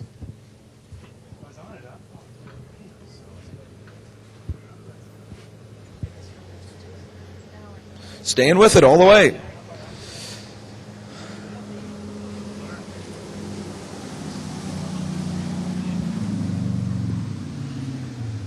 All right, T-Money. Man, you had it. You get so deep in the course. What happened at 5? Oh, man, I came into 4 and I was thinking, don't jack this up, and let my inside hip fall back. Head got all heavy, and that was it. But I just hope it's enough to make a little cash and get into the next round. I think you're pretty safe with that. We talked a little bit about Freedom Slalom and your Radar MPD here. Are you enjoying your new ski? Oh man, this ski's unreal. You know, I got on this, I guess, just before the Oz tour, and I went down fresh on it. Got fourth at New Zealand and second at the Malibu Open in Aubrey, and man, so far so good today. So. Right on, right on. And tell us a little bit about Freedom Slalom. What's kind of your mantra there, and what's your goal with your website and what you want to do? Well, you know, it originated. I just wanted to showcase the sport the way we see it. Sometimes we get all hung up in record-capable tournaments and chasing scores that we forget about why we started, and that's, you know, getting your buddies together, hanging out in the boat, and just ripping passes. The same thing that, you know, everybody all over the world does every weekend. Right, so even as you get to this level and you're running 39s and you get to a professional event like this and you're feeling that tension, it's really still about the reason you started. Yeah, for sure. You know, you come down here, we meet up every weekend, and you know, your boys are all hanging out with you, and man, you know, we have the best life in the world. So I just wanted everyone, you know, to be able to see what we're about through my website. Awesome. Well, good on you for that, and I'm sure we'll be talking again this weekend. All right. Trent, holding down for the boys. Here we go. You missed a pretty nice 35 by Hero. Come back in at 38. Ideal conditions, Sully. Look at this water. It's phenomenal. It's phenomenal. You know, they're running quick at the ends. You know, they're giving the skier the time they need. Oh, and Hero goes down early. We'll score that 1.5. Okay, answer my question. Are you starting to see, before there was a big difference between the Palm Beach crowd, the Orlando crowd, the West Coast crowd, what are you seeing? Are you seeing it starting to blend together? Yeah, you know, there was or the Euro. The Euros, I mean. There is quite a difference, you know, as skis started to change, it allowed people to be more experimental with the moves they wanted to make, and it really almost segregated into the groups that you defined, but ultimately everybody's working towards one thing, which is efficiency. And there's no doubt that even during those times, each theory each theory shared a little bit from the other. And I think that as these guys get together and talk, I mean, we're all trying to move in the same direction, which is to run more buoys, right? So, you know, it's everybody, although everybody has their own unique style. Nobody looks exactly the same as somebody else. Efficiency is the bottom line, regardless of what you want to call your style. I think they are becoming more similar as people realize that, hey, skiing efficiently, I can run more buoys and get further down the course. Okay, now that you answered that question, do you think we were pretty much forced to be more efficient for 3 reasons. One is the ropes got shorter, the boats got stronger, and cruise control. So we weren't given an option. As the ropes got shorter, we had to become more efficient. As the engines got bigger, you couldn't pull them around. And then once the hand driving stopped, we were kind of forced into it. So, I mean, people complained about it at the beginning, but I think now it was a good thing because you've seen a lot of short line skiing, and you've seen a lot more efficient movement on the water. It definitely was necessity as those things change. You know, our sport has gone through a lot of evolution, and we've you know had to quickly adapt to those things. But also, you know, it's been a while now, but adding carbon fiber to the skis, and now, you know, lighter PVC foam cores in skis. These things allowed our equipment to help us advance and for us to personally explore as all our other things that we would consider constants, such as the boats and the drivers, and that when they became variables, we also needed to change our equipment to be able to adapt to those things. Ian Trapp just made his first pro final last weekend. Ian's he's a young guy, but he's been around for a long time, coming up through juniors. Originally from Canyon Lake, California. A lot of skiers coming out of that area. In fact, a lot of wakeboarders come out of that area. But, you know, skiers such as Ronnie Barton calls Canyon Lake her original ski home. Now Ian skis at Bennett Ski School in Zachary, Louisiana, doing his training out of there. But, you know, he's hanging tough with the boys. He's earning respect fast from the older guys. They really enjoy hanging out with him and skiing with him. And I watched him ski out here the other day. He ran a beautiful 38. and had a really nice stab at 39 right out of the car. I mean, this is youth, right, Mike? He drives 11 and a half hours from Louisiana, drives straight here, gets out of the car, jumps up and down a couple times. He goes out and takes a ski ride and runs, I think he ran 4.5 or 4 at 39 and a half off. Jumps out of the car. I have to use two hands to get out of the car. I got to push off the steering wheel. I'm getting old, Sully. Yeah, I know. Okay, where are we standing here? We got Trent. Trent's sitting way on top of that 5 at 39. I just interviewed Trent for the webcast, and Trent says, "Yeah, hey man, I hope that holds up," and I think that's the humble side of Trent. But 5 at 39 is a rock solid score. If we're only letting 12 people in, I mean, you have to run 39 to beat him, essentially, right? So I think Trent's sitting in a really good place, and the reason Trent missed 39 is because Trent thought he was going to run 39, and he got a little bit pulled apart there at 4, and his head got heavy at 5. But that was a really beautiful start. So Trent doing that has given the rest of these guys on the list. They've said, all right, it's runnable. They're the lake is ready to roll. It's ready to rumble. So even somebody like the Ian Trapps and the Billy Soucies and these next couple of guys that are up, they're hungry. They're in that stage where they have confidence in their skiing, and they're knowing now that they can do good in pro events. So it'll be interesting to see how this rolls out. Because like you said, man, this lake is just beautiful right now. That's a really, really nice 35 for me. Talking about all the young guys, I was asked just recently, when is a slalom skier in their prime? Andy was, in it for quite a while, all the way up until late 30s. I think we're starting to see a change of it, but I mean the guys are figuring out fitness better and eating better, and they're more efficient on their skis. But I mean, is there such a thing as of a prime? Can these young guys do it at an early age? Well, I've always claimed to people that don't know the sport that water skiing is a very mature sport because it's so mental. It's very tough for youth to break into the sport, and we're seeing more of it now. But just recently has a Jonathan Travers been able to make a U.S. team at such a young age. Wade Cox. We should be using this as trivia, but it kind of fits into what we're talking about. Wade Cox is still the youngest person to ever win a professional event at 19 years old, and nobody seems to be able to break that. But the guys that are consistently winning are pressing, if not 30, they're really close to it. So these guys are all over 25. So where is your prime? I don't know. It's a matter of strength and fitness. Oh, Ian gets a little pulled out at 2. Nice patience at 3.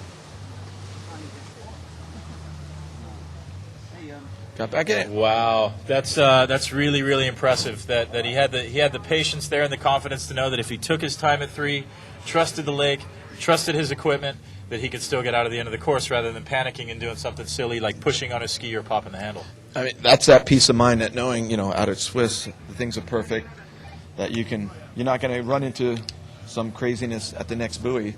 Just stay with it and let it come around. It is nice when you come to an event like this. I spoke about variables earlier and constants, and to know that you're not going to have to face anything under your ski, meaning the water or these boats. All those you can wipe out of your mind, as you know that those are going to be consistent. So all you have to worry about again is the things you can control, which is your head and what's going on, with your position, and to be able to eliminate all those things is really, puts you at mind. When you go to a site that's bumpy and rolly, rollers and bumps, they're not consistent. You don't know when you're going to get into them. You don't know when at the finish of the turn your ski's going to bite or stick or skip.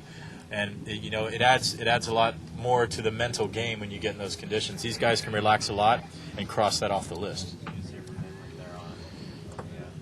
All right, Ian 39.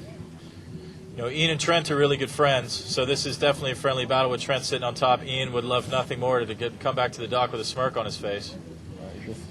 He's going to be short, though. But still, like we said, that 3 is going to be a tipping point right there.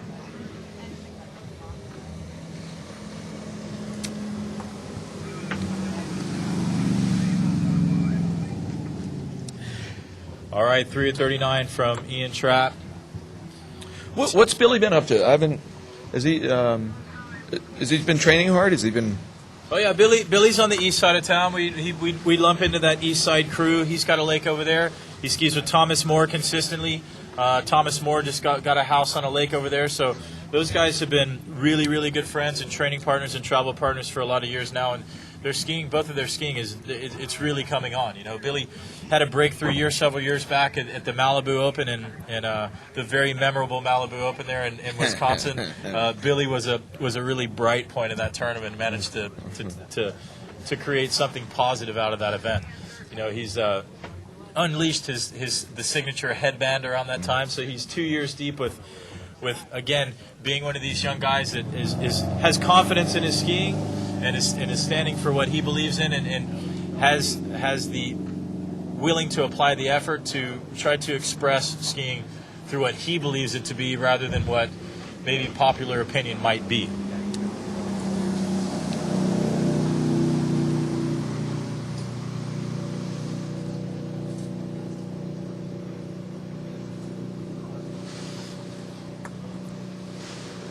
Billy skis with a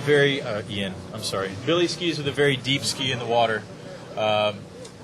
He can get really, you even saw in his pull out there, Mike, as soon as he left the wakes, how much water was breaking over his back leg and actually creating almost a break in that freedom. You know, we're talking about creating speed without a lot of force, but as Billy went to pull out for his gates that time, he was immediately locked in, wasn't he? You see it, he's a lot lower on his ski, too.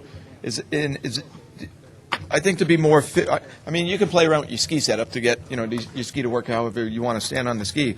But I think what you're going to see is that he deals with pressure differently than everybody else is dealing with pressure. I mean, it's all about going east-west when the boat's going north-south, so you have to deal with pressure to keep your direction. He does it in a way that's a lot lower than most people, but he seems to be, you know, able to keep his direction, dealing with pressure with a more forgiving body overall, from the shoulders to his ankles. And that takes strength. You know, that's not something to ski with those sort of pressures and to get in deep and dig yourself those holes. You know, a smaller guy or a skinnier guy or a weaker guy like myself can't get deep in those holes. Mm-hmm. It just breaks your back, and you end up, you know, not being able to control that east-west direction as the boat's running north-south. I love that angle. That's good. The webcast. Yeah, so sick.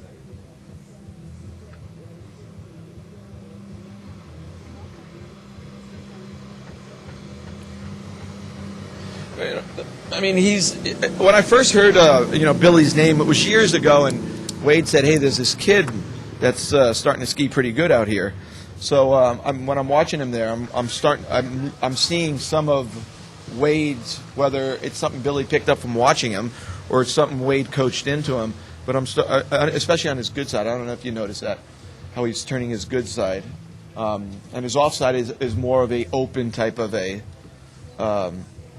way of dealing with the forces. Well, you know, Billy's a pretty fortunate kid because he did get to spend a lot of time with Wade. But, you know, Wade grew up skiing with Carl. Mm-hmm. And actually Wade now, Wade's training site was Carl's for a lot of years, and Wade acquired that from Carl. So Billy actually got to hang out with both of those guys, and to be a kid and hang out on the dock at Billy's age with Carl Roberge and Wade Cox at the same time and watch those guys ski collectively, you can see a lot of both of Carl and Wade's styles in Billy skiing.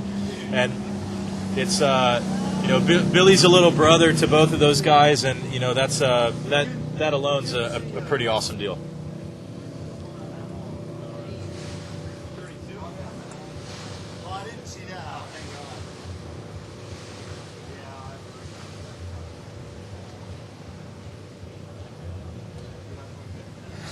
Well, I tell you, Billy, he looks as free on the water as I remember seeing him. You know, we talked about him riding deep, and maybe I spoke too soon because that's a nice 38 for Billy. It's ski with confidence and it's ski with patience, and he's not overdoing himself anywhere, and he's skiing more efficient than I remember seeing.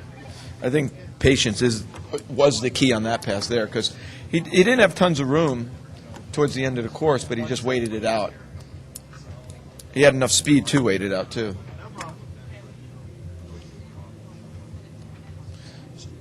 I can't get over these conditions. I mean, this is perfect. There's just no wind. No backwash. No, and you know what? It's the clouds have set in a little bit. You know, we don't want the rain, obviously, but to have it overcast like this certainly makes it on the skiers to get warmed up and not have to be in the baking sun and actually get a little bit exhausted before you go out on the water.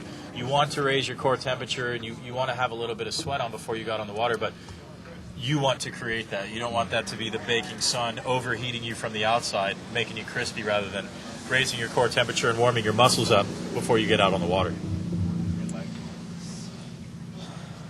All right, Billy, part of this Freedom Slalom crew. You know, Trent Finlayson gets Freedom Slalom started, then we're followed by Ian Trapp, who took a stab at Trent, ran 3.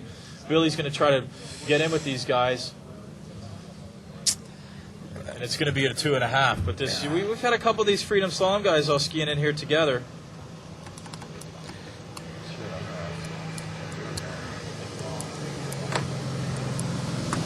Sully, what's it take to be a Freedom Slalom guy? I hear you've been knocking on the door, trying to get a hat and T-shirt. I'm just the token old guy, Mike. Who are the boys? Freedom Slalom is I hope Timo? I don't forget anybody. It's Trent Finlayson and Thomas Moore and Billy Susie and Ian Trapp and some other guys in Louisiana. I know that Will Asher hangs with that crew quite a bit. You know, there's Freedom Slalom is it's not a closed door club. You know, I mean, what these guys want to do is just say, hey, listen, you know, we love slalom skiing for what it is and how we perceive it, and if we can create a platform for anybody who wants to make skiing better, who's interested in showing slalom skiing through their own eyes, you know, that's really what Freedom stands for. It's nothing. It's no secret club. You know, there's no initiation or anything like that. It's just a group of guys who travel together and enjoy skiing and would eventually like to grow it into, you know, potentially a production company or something where they can give back to what it is that they enjoy and are able to make somewhat of a living at. I mean, that's the future of it. I like it. I like it a lot. All right, next on the water, Choppa. A fellow New Yorker. Yeah, you are in New York. You guys are state boys, huh? Stateies. I just live on the other side of the Long Island Sound from him. Greg's son. You know, Greg is from New York. Greg, I had a chat with him yesterday. Greg's also one of those full timers. You know, this is something he does because he enjoys it. He has a sprinkler business in New York. So New York got plenty of bad weather and rain this summer. So Greg's had a little bit of a slow spring with work. But now he says things have picked up and he's busy, and he should be at home working right now. So let's hope he has a good ski ride and has a good weekend, since he's left business on the table to come down and have a slalom ride with us.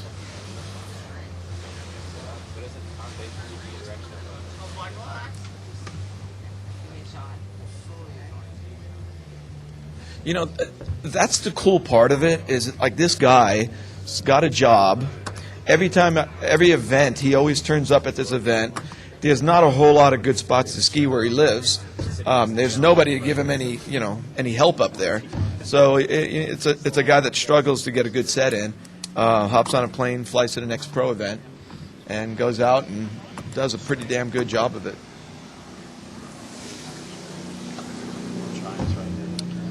Sully, kind of like what you used to do, except for the job part. I'm sorry, Mike. I wasn't listening to you. I know I do that a lot. I said he does a good job of shuffling his work, his skiing. Goes to a pro tour stop and does well. I said that's kind of like what you do, but you didn't have the job part. And the result also wasn't always that good. I think we have some emails coming in. I'm just trying to get some. You folks out there and watching this webcast, if you have a question for Mike or I or anybody that's out here at the site or anything you'd like to say, feel free to drop us a line.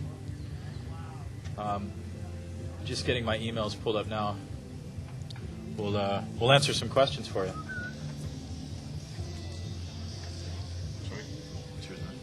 Yeah, Todd's got it. We're okay. What are you rocking? I'll just leave my hand.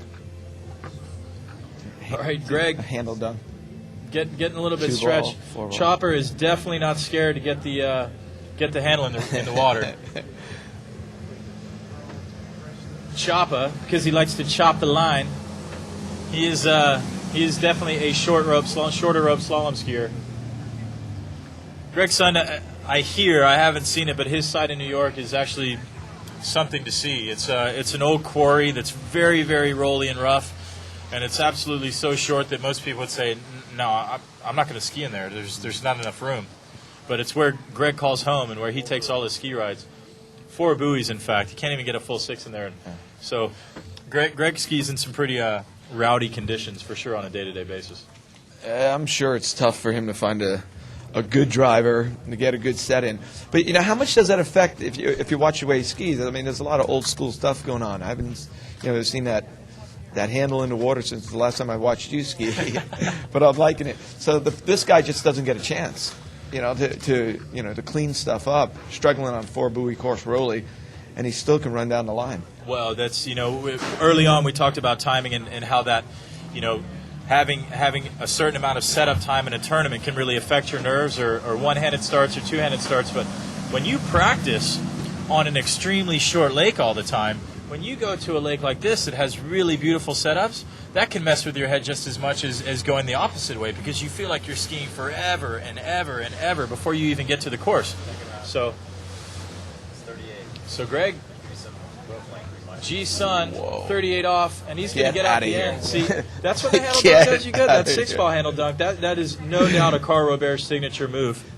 Sticking the handle in the water to take out the slack. And we're not going to give Greg too many style points for that. I am. That was wicked. That's what I came here to see. No, I mean, that is, that's the old school. I'm going to get around ball 6. He, he's been skiing. When he gets in trouble, he can hang in there with the best of them. He's got his ski set up probably from that rolly water. He probably gets himself in trouble a lot, and he gets stopped and pulled up, and his ski gets behind him. Which it did there a couple of times, and he's still able to get over there. So that's not the first time I've seen him do that, but it's good that he's able to scrap through it and get her done. So we've got a few emails coming in here.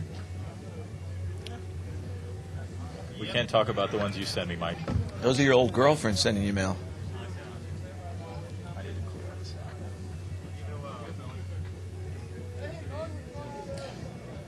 I want to see Greg get to the spin to win. That'd be tough to run 4 or 5 of those. 39. This is going to be fun to watch. All right, Greg's son with quite the rodeo, 38, but, that's pretty amazing that he gets through those. So he runs 39, and this is how he skis. Oh, the spinner. That was a full backspin. That's called a whirly bird in wakeboarding.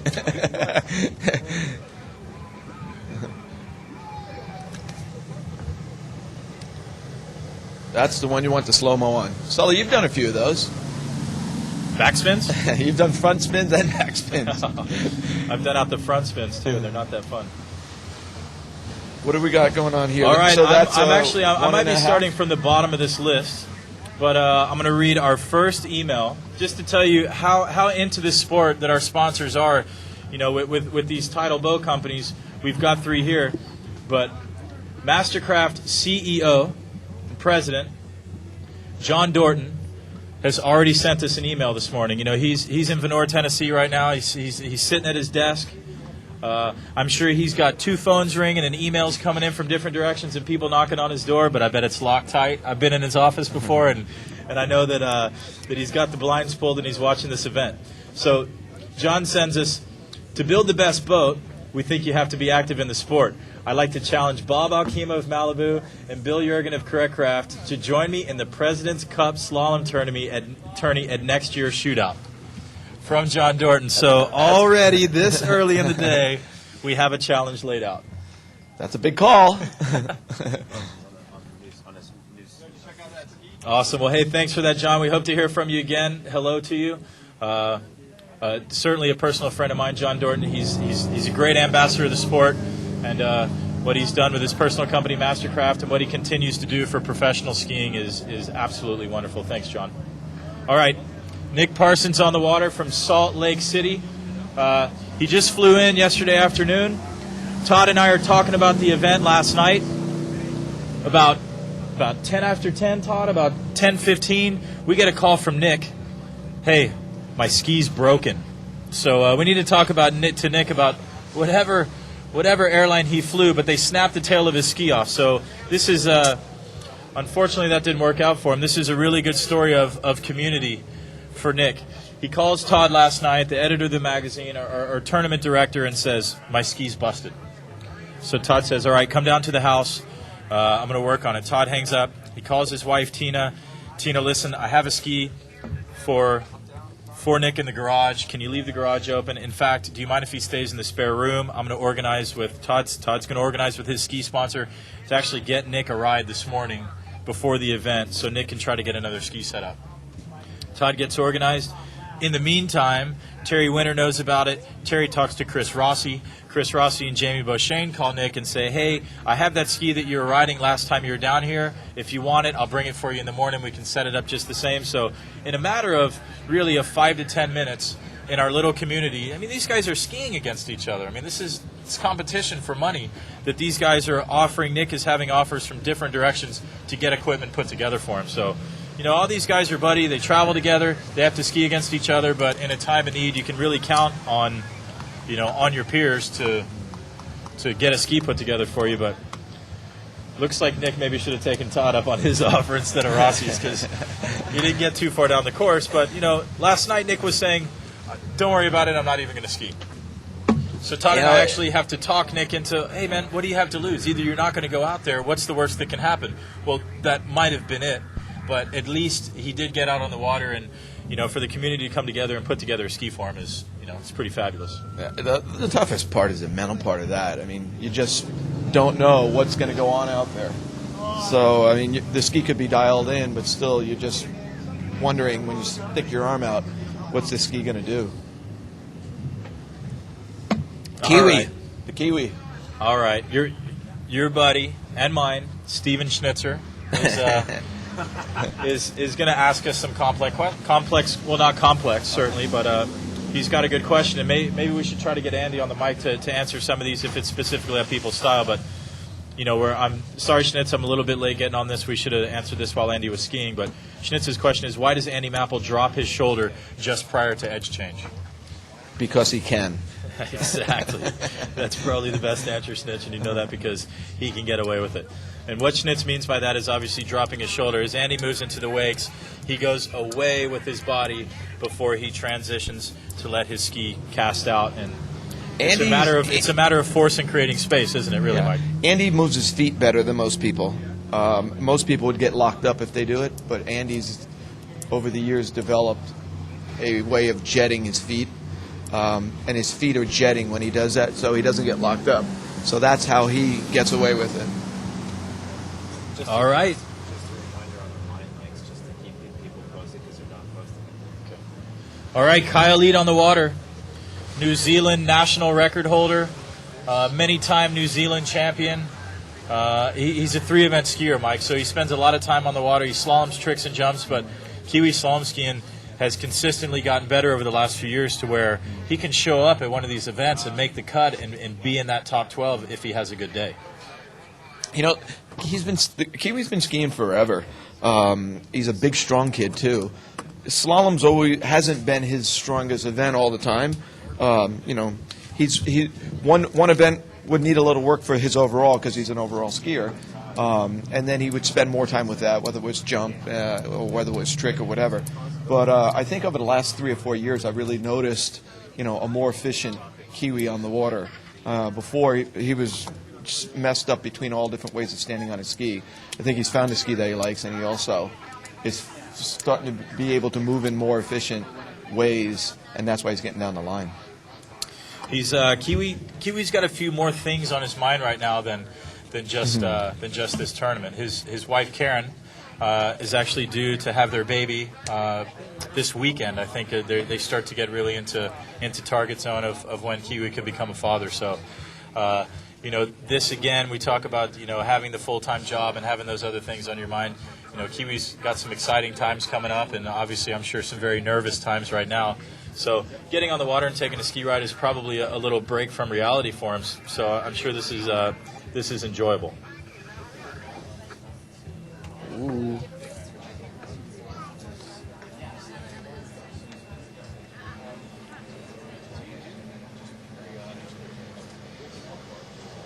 All right, getting through 35 off there for Kiwi.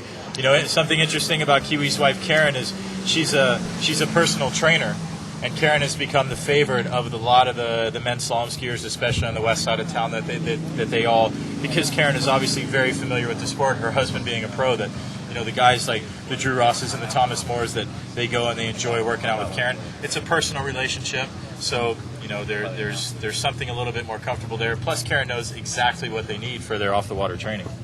She hears every day. About the aches and the pains, and it's nice when you're working in the fitness world, when you're working with someone who understands what your needs are, and that's a perfect. And I mean, talking to the guys, they all say she's right up there, and they enjoy working with her because they're feeling a lot stronger, and not having to go through all the crazy stacking all the weight on the bar type weightlifting. Okay, we have one from Denmark. We've got a note from Denmark. Hey guys, I just wanted to send my greetings here from Denmark. It's really exciting to be able to watch some pro water skiing on the internet. He also has a question, but first, Kylie, 38 off.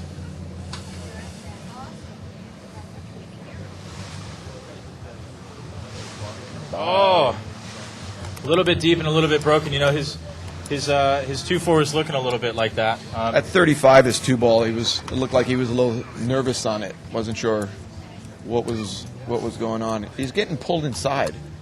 That's what happened to him at 35, and it happened to him again here. All right, 1.5 at 38 off. The score for Kiwi. Oh, I'm actually losing track here on my scorekeeping. So what's going on in Denmark? It's nighttime there. It is nighttime. It's happy hour, isn't it? I see a lot of guys doing the one-handed gate, but to me it feels like I'm starting all over again with me setup. So my question is whether it's worth it to put all that effort into learning it. I think it's important to put all that effort into understanding it, because you can modify it and still work your way into it. But to throw what you got, if you have a base, to throw the base away and start with something brand new, I think it's going to really goof up your skiing. But to understand it and then work into it, I think is the best way to do it. Really helps if you have someone that understands it. There's a lot of guys that talk about it, but really understanding it is a different, whole new ball game. So I wouldn't trash what you have. I wouldn't trash your baseline. Always stay with a baseline, but research it and understand it. And once you feel that you have a good understanding of it, then start playing with it. Well, yeah, experimenting is so important, and you will take something away from it, whether you decide that is for you or not, regardless of what it be on the water. If you try something different, you're going to learn something else about what you think you already knew. And that's something, especially for me, we talked about what gate I have, which is a 0 gate at this point. I just knew that after I practiced the one-handed gate, going back to my two-handed gate, I was more confident to take more speed into that turn, which is essentially what running a good gate is about. So here's our latest little glory story, and something that's really good that's going on the water. Thomas Moore, he had never made a Saturday round, and last weekend he ended up second on the podium at Seth Fisher's, the H2 Oz, the Mastercraft tournament there, king and queen of the course. Yeah, we were talking about Thomas the other day. I've known Thomas since he's probably 10 years old, 11 years old. I used to do clinics up in Alberta with the Llewellyns and Timo, and Thomas has a sister that skis too. And from day one, the kid was just a natural on his ski, really stood well on his ski. So it was just a matter of time before Thomas came through and started to put the big stuff together. But the kid has worked really, really hard on becoming efficient on his ski. And if you just watch that pass, you really start to notice it. Sully? All right, here with Greg Sund. Greg, how was your ride? Oh, not too bad. I was just, I had a really good practice round yesterday, and 38 off was really nervous, and I just barely made that. I was happy I made that, and had a pretty good one buoy at 39 and just overcranked it on 2 and popped the ski, and that was it. Yeah, hey, did your bindings come off when you crashed? Well, I crossed up the handle. The rope sort of got underneath the ski when I was out of position and sort of just turned the ski sideways. And these Fogman bindings are designed to release so you don't hurt your ankles. And the rope actually pulled the ski to the side. I was already down, but that's the safe thing about them, as it didn't twist my ankle at all and it released. So that's what it's supposed to do. So thanks, Fogman, and good. Save the body a little bit of force there. Exactly. So you ski on we talked about while you're skiing, you ski on a really short lake at home, and those short setups allow you to, where you have to ski a little bit more on your toes and a little bit more aggressive. So do you think that allows you, when you get in trouble at a 38 like that, you can consistently make it out of the end of the 38? Do you think that has something to do with the way you train? It's just the will to hold on, actually. It is a little tougher on the 4 buoy. It's a little faster. It's a little easier down here with the slower water because it's warmer. And it's just it's just training. You need training 2 or 3 days a week. I'm getting maybe 1 or 2 days a week, and that's the end result. Well, it's tough to get training in when you have a full-time job, isn't it? Yeah, and 4 children. But I want to thank them for supporting me. Water Ski Magazine, Mastercraft, Malibu, Nautique, and the crew over here, Mike and Chris. Thanks so much. Hey, thanks, Greg. I hope we see you again. Okay, I think I got something that is interesting for you, Sully. Mike Ferraro. My theory. Another good Canadian boy out there.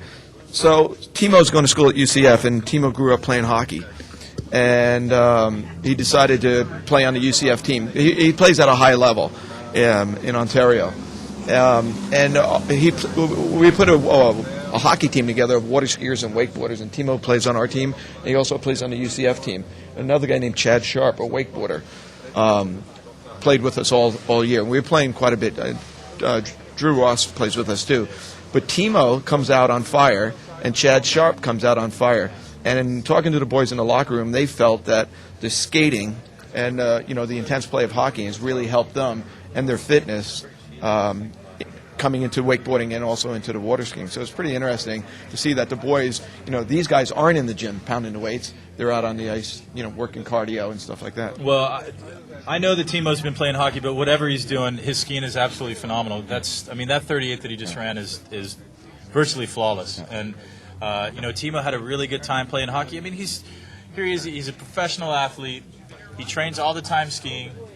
He's going to school full time, and he's going on road trips with the UCF hockey team and just enjoying himself. And he's been skating his whole life, and to play with guys like Chad Sharp, these guys they're professionals at what they do, but they're so intense, and that matter of competition is ingrained in them so much that when they get on the ice, Doug and Drew Ross play, Craig and Jarrett Llewellyn play. I mean, all your Canadian boys that you grew up, or they grew up around you, you coaching them, they're all phenomenal hockey players, aren't they? Yeah, it's just fun. It's their way of not going to the gym. I mean, like in the wakeboarding world, Sean Murray, Rusty Malinowski, Chad Sharp, Keith Lidberg. It was actually a really fun hockey team. All right, another Team Freedom.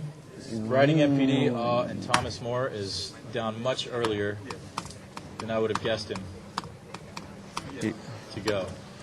Did you watch that gate? Did you see that? Not well enough. Yeah. No. He missed it. He missed his turn in. It almost looked like I think he pulled out either late or too easy, and he couldn't get through the turn. Well, being bound up, as you've explained, is the one thing that can go wrong with a start like that. If you, especially doing a one-handed gate, if you get off the handle, and then when you're trying to come back in, if the line is tight and you end up separated, then you spend all the amount of space that you need to be efficiently accelerating, you spend that trying to get your body back in a position, and you only have so much time, don't you? He just there was no way. He lost the boat and got separated, and that's funny. That's one of the things that he's really improved on.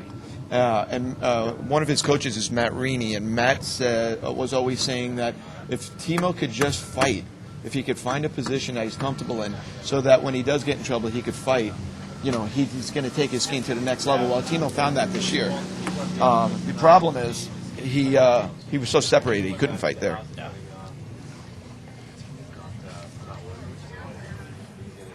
But nevertheless, I think they're all eyes on Timo right now for sure. Today's not a result that's going to advance him into the next rounds, but at the same time, he's definitely raised some eyebrows, and people know that he's a legitimate force on the water, and he's potentially here to stay.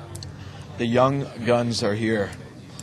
What was your first impression the first time you saw Ralphie ski? What stood out? Ralphie might be one of the first people to really kind of manage to take efficiency to that level, because the first time I saw Ralphie ski, I thought, well, he doesn't seem to be working very hard. How is he getting side to side, and how is he getting out of the end of the course when I feel like I'm working so hard? And at that point, here's this guy beating me by however many buoys, and I don't see him doing anything. So Ralphie runs a very interesting line through the course, and it's very effective. He runs 39 a lot. He gets down 41 a lot, and he's won a professional event, and he's podiumed a lot. And you'll find his style to be very still and very efficient, without much movement and without a whole lot of effort. It's the first time I watched him, it was the exact same thing. It's kind of like you go, he's not doing a whole lot. But what he was doing was he was maintaining speed. He would be really patient. He didn't worry about getting down course. He just needed enough room to get around the ball, and he was running some of the shorter lines back then. And I think one of the best things was when he started skiing with Chet, because Chet didn't try to change him. Chet said, it's working, let's just figure out what you're doing, and let's just keep working on where you're at instead of going, whoa, you don't have enough room here, you're down course, you need to be earlier, you need to be wider. And I think and that's when he started skiing with Chet, is when he really started taking off. What was that, like 7-8 years ago? It has been that long now. And, that's what the point you're making is very good. And for any of you that go out there and receive coaching and Chet's a perfect example of it. A great coach is not going to try to reinvent you. He's going to understand what your key points are, and he's going to allow you or try to have you adapt to some new theory and to some new style. And you'll really see that on his gate here. He just basically stands there and just leans against it. Okay, this is perfect timing with Ralphie here. A question just came in from Blaine in Bismarck, North Dakota. How important is it to have your hand on the handle with which foot forward, i.e. baseball grip, right hand up? And Ralphie's a great example, because Ralphie's actually what we would consider a switch grip. The general rule is if you're right foot forward like Ralphie, you hold your left palm up. And that's something that if you ski with somebody like a Wade Cox, that's one of the first things that a Wade will address, is creating that balance. Wade really believes in, if you're right foot forward, you need your left palm up. If you're left foot forward, you need your right palm up. But obviously somebody like Ralphie, Chris Rossi actually just switched a few years ago. He was already running 38 off and well into 39 before he decided that he would like to switch and be the traditional grip. So is there a 100% perfect way to do it? No, we're just talking about Steve Cockrum and how great of a skier he is, and he is bucking that system. But generally, if you were going to start somebody out, or you had the choice to make that decision, it makes more sense to remain balanced like that, due to the way on your offside pull, the way it's easier to hold your body with the opposite hand palm up. At the early stages, it's really important, because they don't have that muscle memory yet. But like you say, we've seen others, that are able to work with it. All right, Steve Cockrum, 38 off.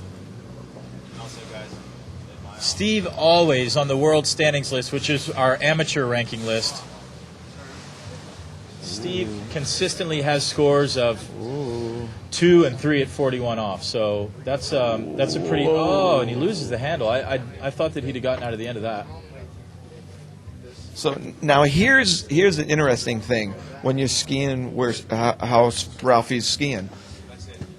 If you get in trouble when you're running the lines that he's running, it's tough to get back in because he doesn't have the room that he has. So when he gets in trouble and he digs in and gets whipped over to the other side, now he's thrown off his rhythm and his lines on the boat, and he gets slung up on the boat, so he can't get back in on it. So he's down course even more with speed. And I think that's what caught him right there. So when it's on, it's on. But when it's off, it's nice to have a little more room.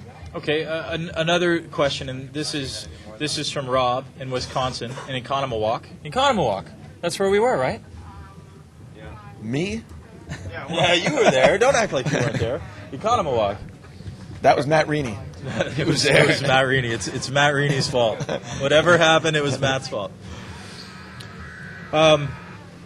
Economawalk. Rob's asking, when should you release your cut for the buoy at 28 off? But let's expand on that, Mike, and just say, in general, for somebody like Ralphie, and we're talking about running later and later, why is Ralphie running later and later, and does that have anything to do with when he's releasing his cut? It's determined by the angle that you start with on your gates. So if you're slow and drifting back, you're going to have to hold your edge longer, or you're not going to be able to get your width. But if you're up on the boat with speed, then you can make your move a lot earlier. So it's determined by, to answer that question, it would be depending on the gate that you take. Right.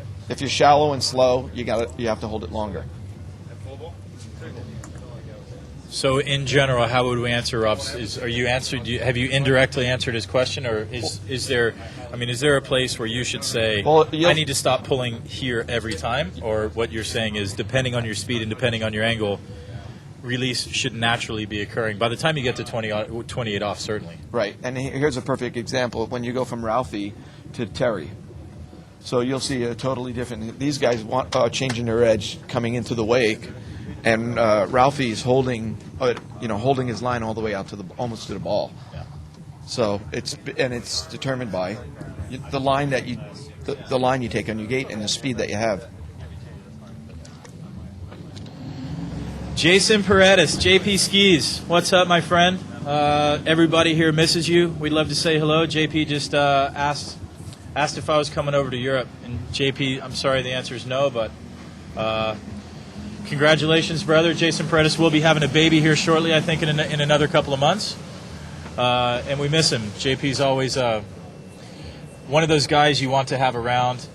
When we have tournaments in Sacramento at Bell Aqua, Jay's house is open. It's the place where you can go get some AC, the place where you can stay before and take ski rides, and he's a dear friend to everybody that's skiing here right now, and it's kind of a bummer not having him around for sure, but I think everybody's going over. Jay helps organize a couple of tournaments in France, and I'm sure everybody will be super stoked to see him. Unfortunately, I'm not going to make it over there, but brother, I hope to catch up with you soon for sure.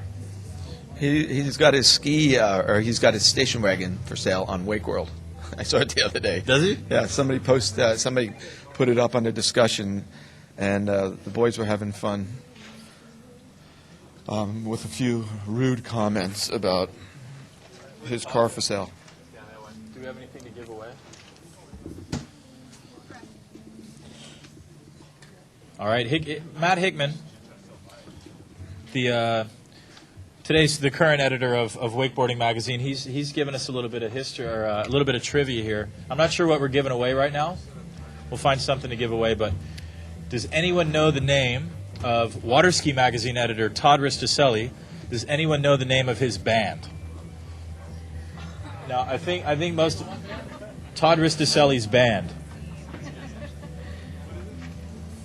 We've all heard him act a fool on his guitar, but he's gotten organized enough to call something a band. So if anybody can tell us the name of that, we'll give you something. Maybe we'll give you a Todd Risticelli's band CD. That's what you'll get. This angle really shows the guy that emailed in. It will show what he's looking at, where you see Terry changing his edge at the first wake, when you saw Ralphie running that line all the way out to the ball.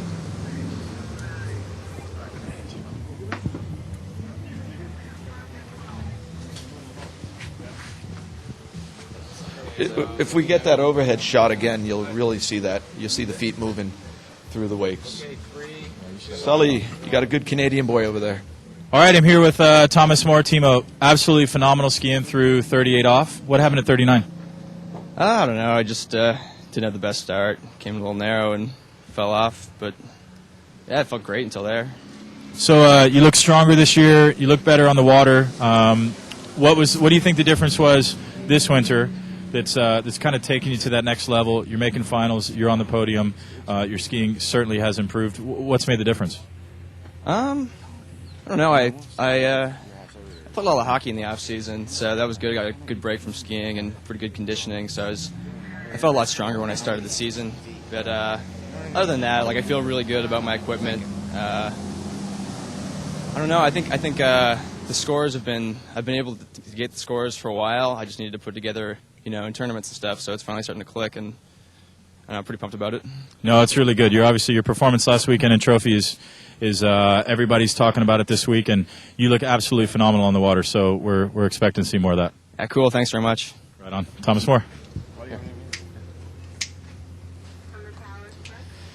Pretty nice 38 there by Terry. We're sitting around here and watching the boys get ready. We got Aaron Larkin, another Kiwi.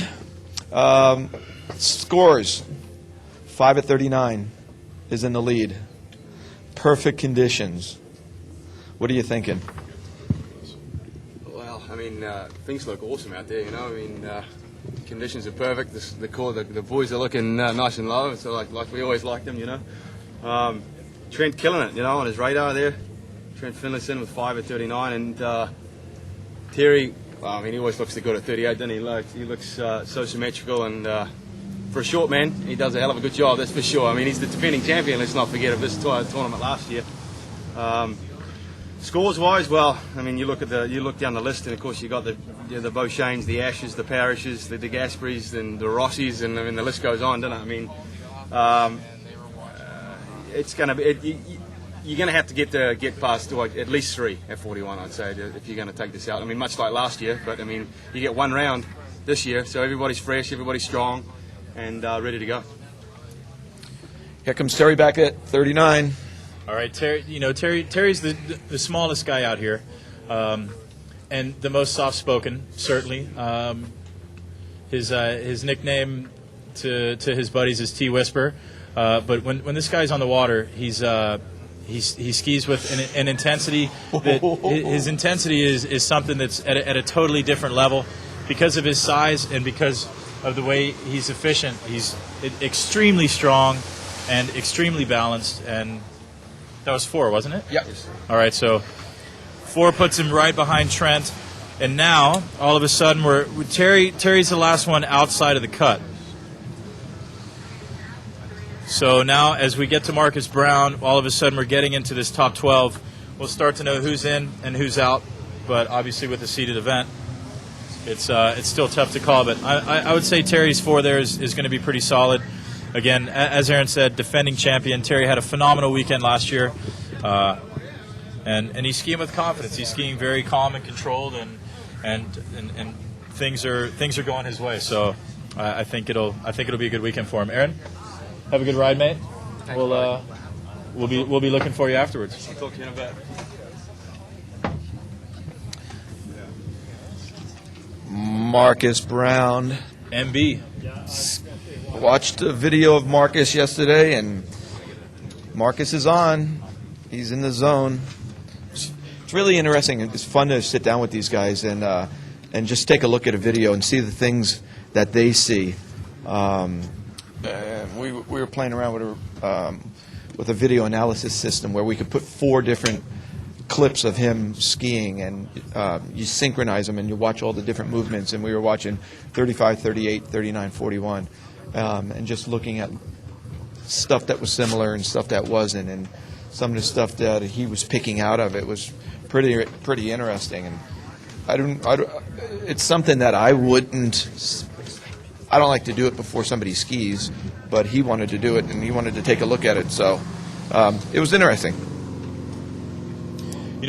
Marcus is one of those guys that is an explorer and a thinker and a real leader in in the evolution of our sport. He's got an engineering degree.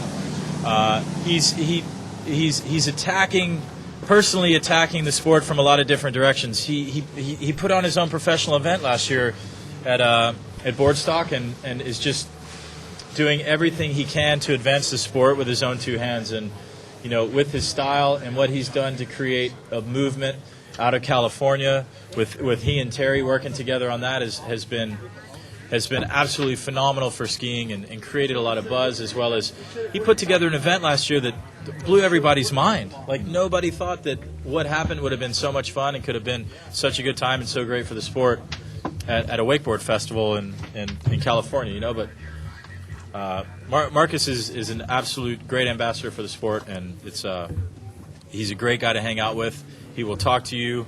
If you walked up and asked him to spend some time with you and ask him a question, you'll get more answer than you would have ever anticipated getting out of somebody. And then watching, sitting there and watching a bunch of the different videos, and I was just watching to see, and he actually did make the change that he was talking about, and it was something to do with the way he was standing after he pulled out on his gate, and I was watching to see if he did it, and he actually did make the change. So he must be pretty comfortable out there too. He actually said that yesterday it felt yesterday or the day before, whenever he skied, he said it felt actually too easy out there. So that's kind of like when a goalie sees a beach ball instead of that miniature little puck coming in when you're in the zone. I think he's seeing a big net on those 3-pointers right now.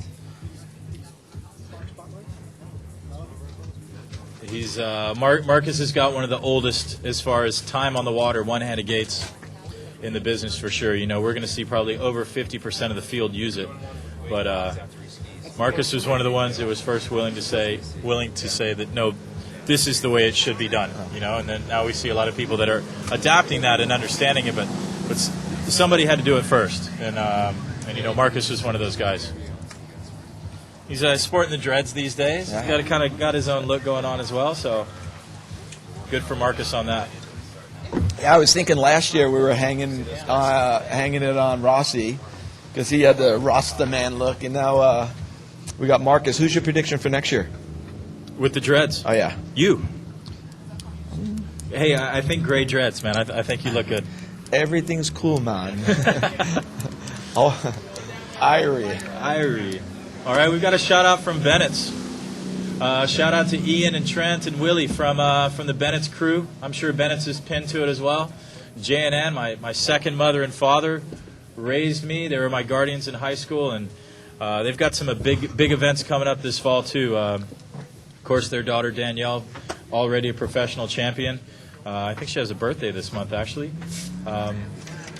Next month. But things are going well there at Bennett's. They've got a solid crew. Freedom well represented there. Hello to Jay and Ann. Back to you.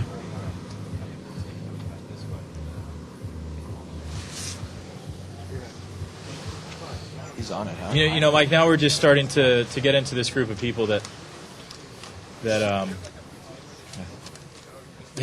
they own these passes, That's pretty phenomenal. That's very similar to Timo's, to where 100% command of the course, even at 38 off. That's as good. That was a nice pass. He's making good use of that perfect conditions. That was looking good, really good. Okay. We have Todd Ristostelli here with Terry Winter. All right, Terry Winter, running 4:39. You're currently in second place behind Trent Finlayson with 5:39. How did it feel out there? It's really nice out there. Would have definitely liked to ski better than that. I know a lot of people probably will. It feels great. Just messed up a little bit, and as far as I got. Now, each round is set up on its own competition. We start out with the first round. It's a traditional round. We're paying out points as well as a $12,000 payout for this round. Where do you think that 4:39 is going to put you? I'll probably be broke when I go home, just like when I came. Hey, at least you're having fun, right? Yeah, it was fun. It's definitely worth it. All right, congratulations. Hope to see you skiing 30 off later on. Thanks, Todd. 39. Sully. All right, and MB had a big stab, or ran a phenomenal 39 out here the other day. Who's on it? He's just got his equipment really dialed. he's obviously very confident with the style he's skiing, and I mean that's how you run 39, Mike. Attaboy. Wow. Yeah. MB really coming through with solid. He's definitely got his game face on right now. It's exciting to see these guys. You know, I've been gone. I've been separated from skiing for 6 months, and you know, I got to be honest. I forgot what it's like to hang out with my really good friends. And the first place I came when I flew into town, well, the first place I went was to pick up my dog. The second place I went was to meet up with Rossi and Marcus and Jamie, and to go to the lake with these guys it's just something that, you know, it's a really, really awesome feeling to watch them train and know they're in their game, and to just love skiing as much as they do. But obviously when it's game time right now, as it is for Marcus, he's there's not time for heel clicks and whatever at the end of the course. But that was a better 39 than he ran the other day here in practice when I was riding in the boat with him, and he had a huge stab at 41 the other day. So as you said, you guys had a discussion about what he was doing, which obviously Marcus appreciates, always talking to you about slalom skiing, and he's made the adjustment. You seen it as skiing. I see a better performance. So what do you give him here, Mike? You willing to make a call? I'm going to say he's going to post a 2 and make the boys beat him.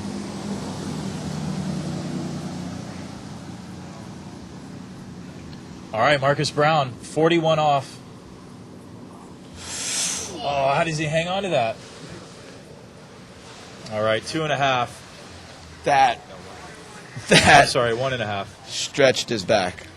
Yeah, that's what Marcus would refer to as puppet on a string, because you end up bouncing around at the end of the rope trying to hang on to that, and it will beat you up. But Marcus hangs on, and he gets outside it too, and that's, you know, where these guys are with their strength. If you look at Marcus, he is noticeably stronger. His body is more solid, and he's packing just more raw strength this year than he was last year, than he was the year before that. So these guys are constantly improving themselves physically to be able to hang on to that.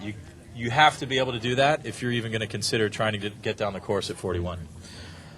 That was a big hit. So I didn't know that you noticed all the guys' bodies that much. No, but I mean, it's like I don't even know how it's to answer fun. that, It's Marcus is he hasn't been in the zone with all the injuries he's had with his ankle, and it's fun to see him now, because knowing how hard the guy works and how dedicated he is, you know, to the sport. Just to see that 39 that he ran, that was pretty wicked. And then the hit he took on one ball and hanging on, that should get an award.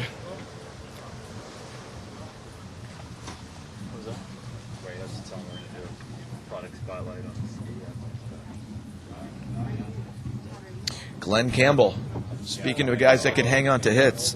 Yeah, GC, Rhinestone Cowboy, the boys like to call him. He's okay, so let's get back to what's really going on today. Marcus Brown is the first one inside our top 12, so obviously taking the lead. Marcus Brown is guaranteed a spot into this afternoon's 38 spin it to win it, and tomorrow's cold 39. So Trent Finlayson stays on the bubble. He will be the next one in if somebody were to run less than 5 at 39. So Trent is the man to beat now.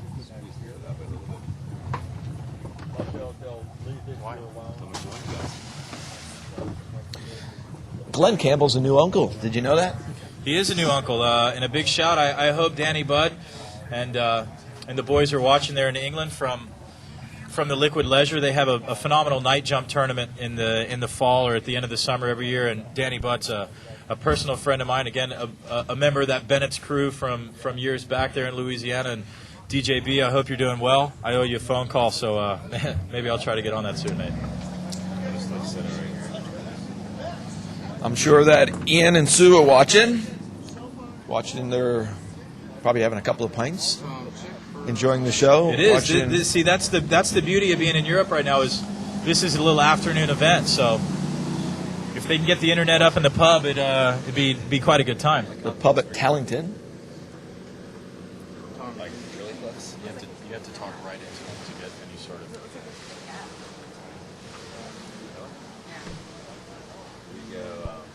Are you seeing her picture? All right, Scott Chipman from Utah is actually asking which cruise control is being used today.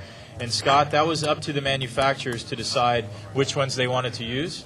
Mastercraft is offering both. You have the choice of either Perfect Pass or Zero Off in this round.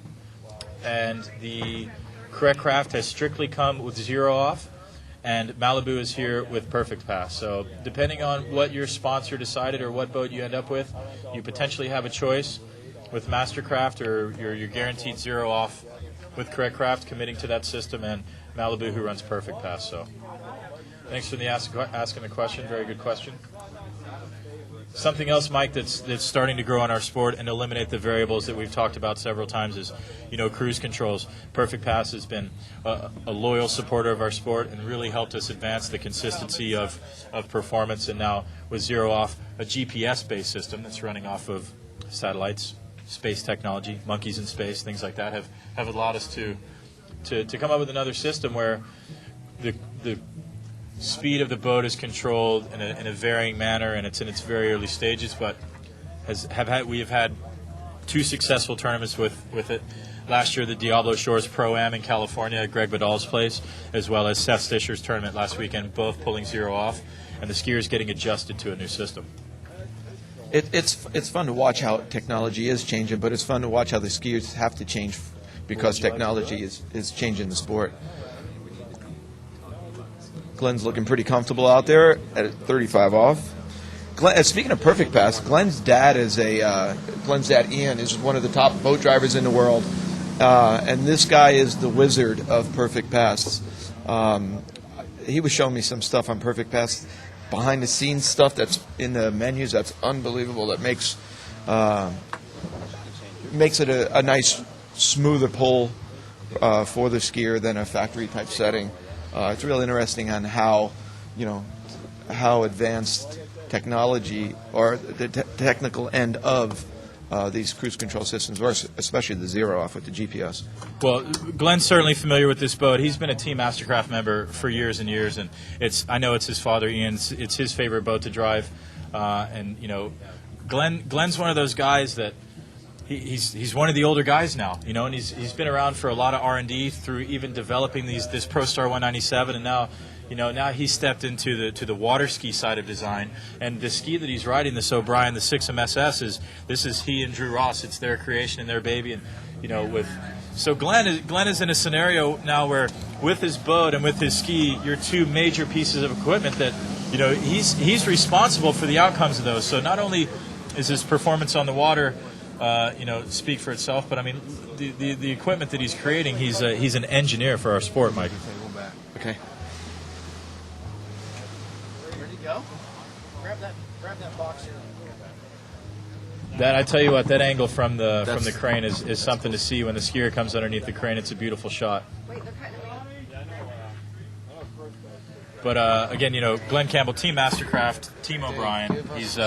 He's won several professional events. Glenn's great in poor conditions. He's so strong, and you ski with him so much. You can explain this better than I.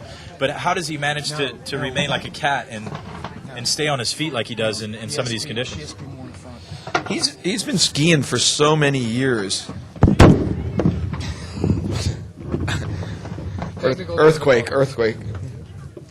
He's been skiing for so many years at such a high level that he's figured out ways of being efficient on the at the shorter rope lengths, but also understanding his body off the water, to stay in shape.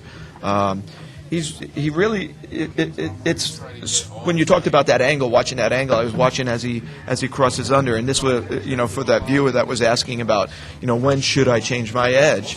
Here's Glenn, who does it a little bit different too, where Glenn kind of like blocks and locks against it, but he moves his feet not as much underneath them, but off to the side, more of a 45, with more of a loaded line than a Terry Winter. Okay, so is that a good shot?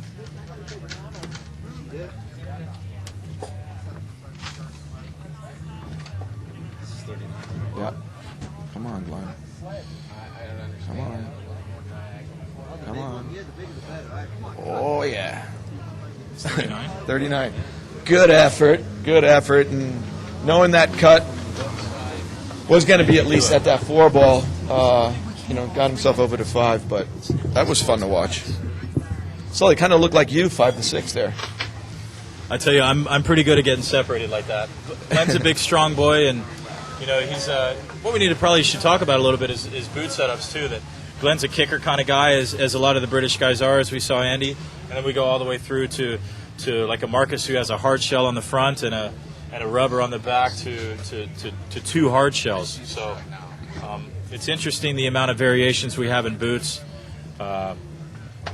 Glenn's actually played around with hard shells, trying to get them to work. But, I think so many years of, doing it the way he's doing it and having, success at it is a good reason to stay where he's at. It looks like his new ski's working pretty good for him, too. Yeah, these guys spent the better half of last summer discussing what they wanted to do with their existing shape, the O'Brien system that many of you might be familiar with, and I think they've come up with the result. I've seen a couple of those green bottoms on the water, the very noticeable color that they've done, which is a very smart thing to do as a ski company to make your ski as noticeable as possible. So Glenn almost getting out of the back of that 39. He ran 5. 5 with a good effort to 6. We got another Brit on the water next, Jason Seals. So that 5 is now we're already starting to pile up for potential runoff. With Glenn tying with Trent T. Moneyman Finlayson.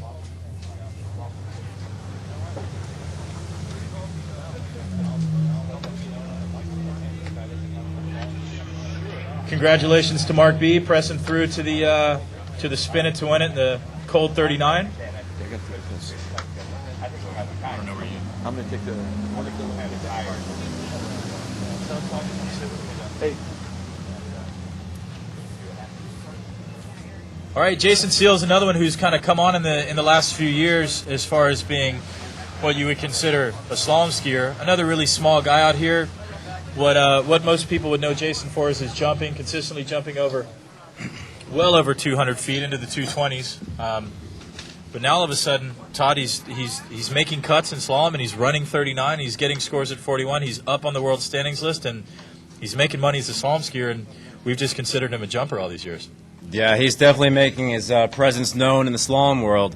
And he's one of the few guys that I know of that can run 39.5 off and jump over 230 feet. So it's pretty amazing to be at that level. It's the amount of training that must go into maintaining 2 events like that. I mean, the guys that are the best slalom skiers, the guys that are the best jumpers, that's what they do. And to be able to, I mean, geez, he's inside the cut. He skied well enough to be seated 10th. He's inside the top 10 skiers in this list that's, that our elite standings list. So to be able to say he's in the top 10 in the world, jumpers and slalom skiers in such a competitive field is a pretty amazing feat. I believe Jason last year had some really strong finishes in the World Cup stops overseas, and that moved him up on the elite list, and he's knocking on the door. I mean, it's one of the few guys that you could end up on the podium in jump and slalom, and he also has he's a phenomenal tricker as well. Yeah, we can't forget that. He's potentially in the top 10 in tricks as well. I forget that. There he is, making his way through 35 off. Looking pretty good, skiing on that O'Brien SS.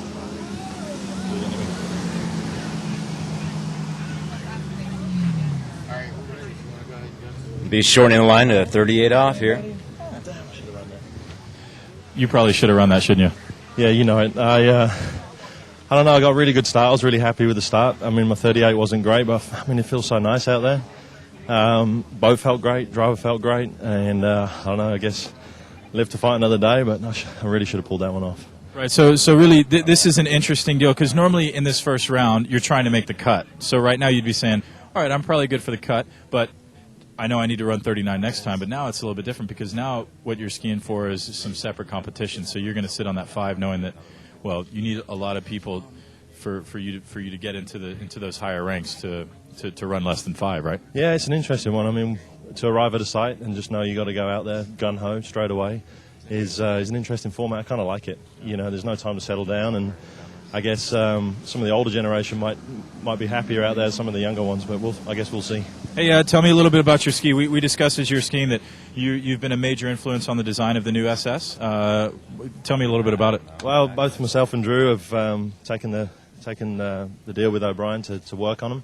They've given us an opportunity to make it better. I mean, it was already one of the top skis in the world, as we saw Andy winning time after time after time. But yeah, we've managed to make it. It was always lacking just a little bit of speed compared to some of the other skis, so we went for the speed, and we've achieved that. It seems to be a common theme. Everybody's looking for a ski that's a little bit faster, and you can do that in changing design. What specifically kind of did you work on to make that a faster ski? We went a little bit wider to give us a little bit more surface area, and the combination with a little flatter on the rocker, bit of bevel work, and we're really happy with the results. Bob's your uncle. Yeah, and she's your aunt. And actually, you are a new uncle. Tell me a little bit about that. Oh, I am so proud. My sister and Danny, I'm sure they're watching now. Yeah, I can't wait to get back and have another cuddle with baby Danielle. Awesome. Hey, congratulations. We'll see how it holds up. Thanks, Ollie. CGC. All right, Jason Seal's going to be coming back at 39.5 off. He a little bit of a scrappy pass at 38 at the beginning, but he kind of cleaned it up at the end. And we're going to see what he can do here at 39.5 off. All these skiers are trying to make it into that top 12 to advance. They'll be able to ski in the 38 off, spin it to win it, and the cold 39 tomorrow morning.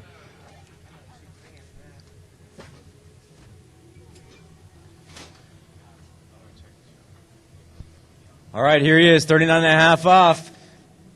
Tip came up there at 1. Oh, he kicks it out at 2 ball. He's down.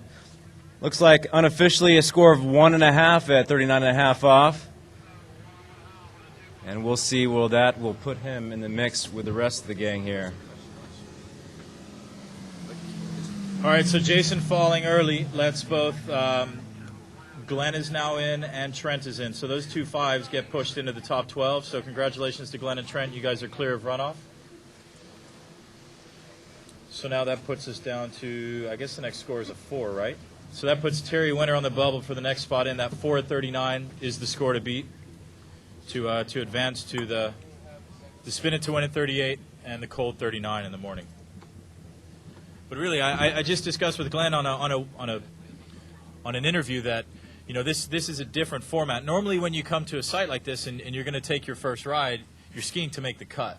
So you need to ski well enough to make it in, but then you know that, okay, well, before I make my money, I need to change this, or you know, I got in at 8th. I need to be in the top 3 if I want to get on the podium. I need to do these things. But these guys are going out, and it's blind. Whatever you ski right now, that's where you're gonna sit for this money round, Todd. And it's a little bit different. It's almost like you get off the water, and you're like, well, I don't get to go again, so that's what I've got. So now you're sitting, but everybody's in the same boat. So do you think that levels it a little bit? I think, you know, definitely their goal is they want to ski again this afternoon and tomorrow morning doing the cold 39. On the same token, this round right here is for points, and this is where we're putting the majority of the prize money. 12 grand is going into the traditional round, and then you have 4 grand split between the 38 off, spin it to win it, and we have another 4 grand for the 39 cold. So, you know, I think they want to ski again. That's the bottom line. It's these are. I'm having some questions here. You know, on the asking for the webcast. What's the prediction for the 38 off winner? What do you think on that? Like, how many? What can we get here to? How many 38s can somebody run without stopping the boat?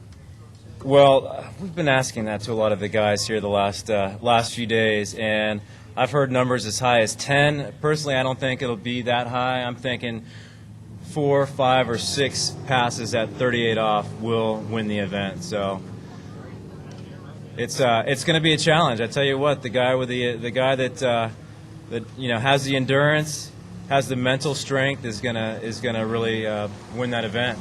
We got Team Malibu skier Drew Ross on the water right now, representing Malibu Boats and O'Brien Skis.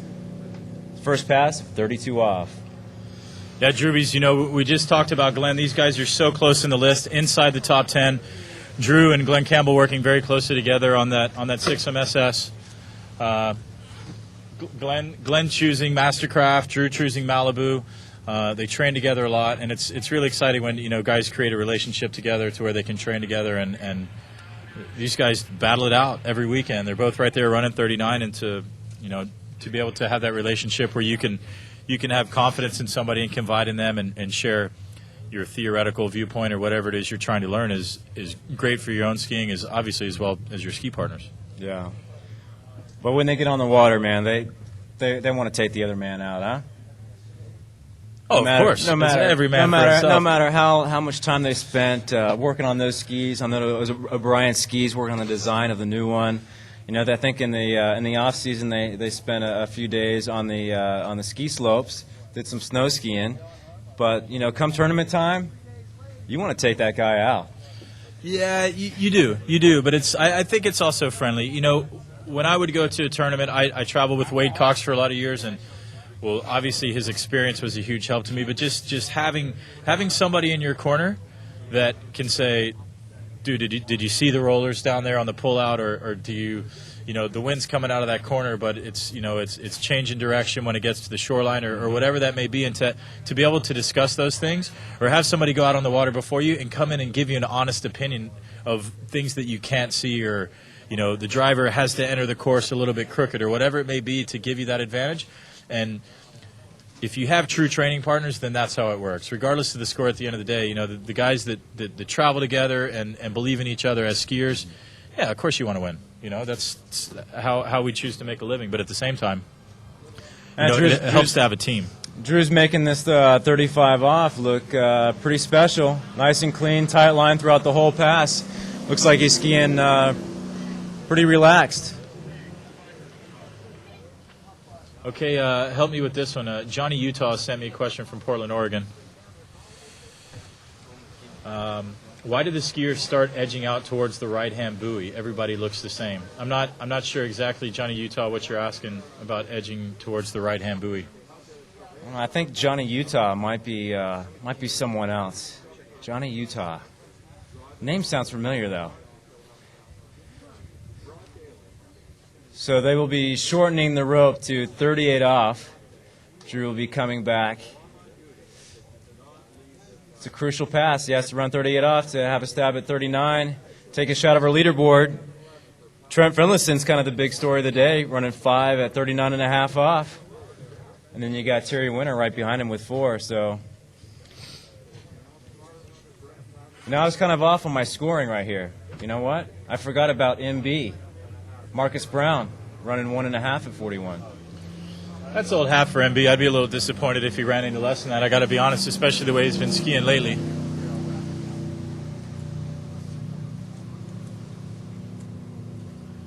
Yeah, I'm behind him. With a white t-shirt on. All right, Drew Ross it's a little shoulder heavy there in the middle. Calming down. It's relaxed now. Smooth it out there at the end, but overall, not a bad pass for Drew Ross. All right, Ferraro. Are you really backing this Mona V product? It works. Does it work? All right, Jay Bennett's back on the questions here. Ferraro, when I was at the Masters, I saw a production called Mona V. I see you endorse the product. Does it really work? You're saying it works. So Jay wants to know, if he takes it, can he be back on the water in a few weeks after a 15-year layoff? It's a buddy of mine, Steve Merritt. Used to be a world champion barefooter, and he used to be a boat driver at one of my schools. And now his daughter's, one of the up-and-coming girl riders. And he was out one day, and he says, "Hey, you got to try this stuff." And I go, "Yeah, it's like snake oil, whatever." So I tried it, and I was having a lot of joint pain. And I mean, you got to try it. It really, really, really works. So I would give it a whack. Try it. It tastes good too. A shameless plug, but I don't get paid to do it. Mike, you get paid to do everything. What about that text message you just got? Sully's got some fans watching. Jen, Kara, Monica. Hello, girls. I hope you're doing well. Monica, congratulations. I'll be at the wedding with your old man here. Hopefully I'll miss be it there. for the world. Yeah, if Mike lives that long. All right. Drew Ross, 39 in it. Ooh, he's working. That 4 ball, that's the one. All right, 4 ties him up with Terry Winter, so that puts those 2 guys on the bubble. So they're 2 for 1 spot now at 4. So what do you do, Sully? You're not in great shape out of 3. Do you pull up at 4 and get in the log jam and hope you get in? Well, if you're not in great shape, you really don't have a choice. It's better to press the runoff and give yourself a second chance to get in than if you don't think you're going to be able to turn 4. What good is 3.5 going to do you at this point? It's not going to get you in. So, I mean, Drew, all these guys from this point forward know exactly what they need to run to get in, and they're going to get to at least that point. We might end up with a big runoff, and we might be fortunate enough to see these guys get to ski again. But there's no point in all these guys are smart enough to not blow the tail at 4 and run 3.5. So seeing what the scores are a little bit down from what the guys can actually run. Are you going to run your same gate at 39? Are you going to run a gate to get you to 4? Or are you going to run a gate to run it? You have to run the gate that you have confidence in to get you down the course. Like you can't worry about the fact that Drew just didn't run 39, or do I need to change? Whatever you do, you have to have confidence in what you do, and that's what's most important about running a 39, like we saw Marcus do, like even Timo's 38. I mean, these guys are running passages because they're skiing with confidence in what their program is, and that's the only thing you can ask yourself to do. Well, we got Wade coming in here at 32 off. All right, Wade Cox. Again, what can we say that you probably don't already know about this guy? He's a living legend. He's like we said earlier, he won his first pro event at 19 years old, younger than anybody else has managed to accomplish, and he's now 37. He might be 38. He's 37 or 38 years old, and he just got second at the Masters. So I mean, he continues to have motivation for himself to be on the water and compete with these guys, as well as now he's stepped into some other official positions with the companies that he works with HO, and he's always a big supporter of Mastercraft. He ran the clinics yesterday, and I mean he's nobody has been around longer or could be a better example for our young skiers to follow as far as creating relationships with your sponsors and being a skier of the public. There are a lot of you skiing. If you've been to a clinic in the U.S., there more people have skied with Wade Cox than with any other skier for sure. I mean, the guy has been on the road and has done his deals for all of his sponsors. He's got great relationships with Mastercraft, with HO, with O'Neill, and he works very hard for them, and he in turn has had very long relationships with them, and it becomes family eventually. So he's fortunate to have that.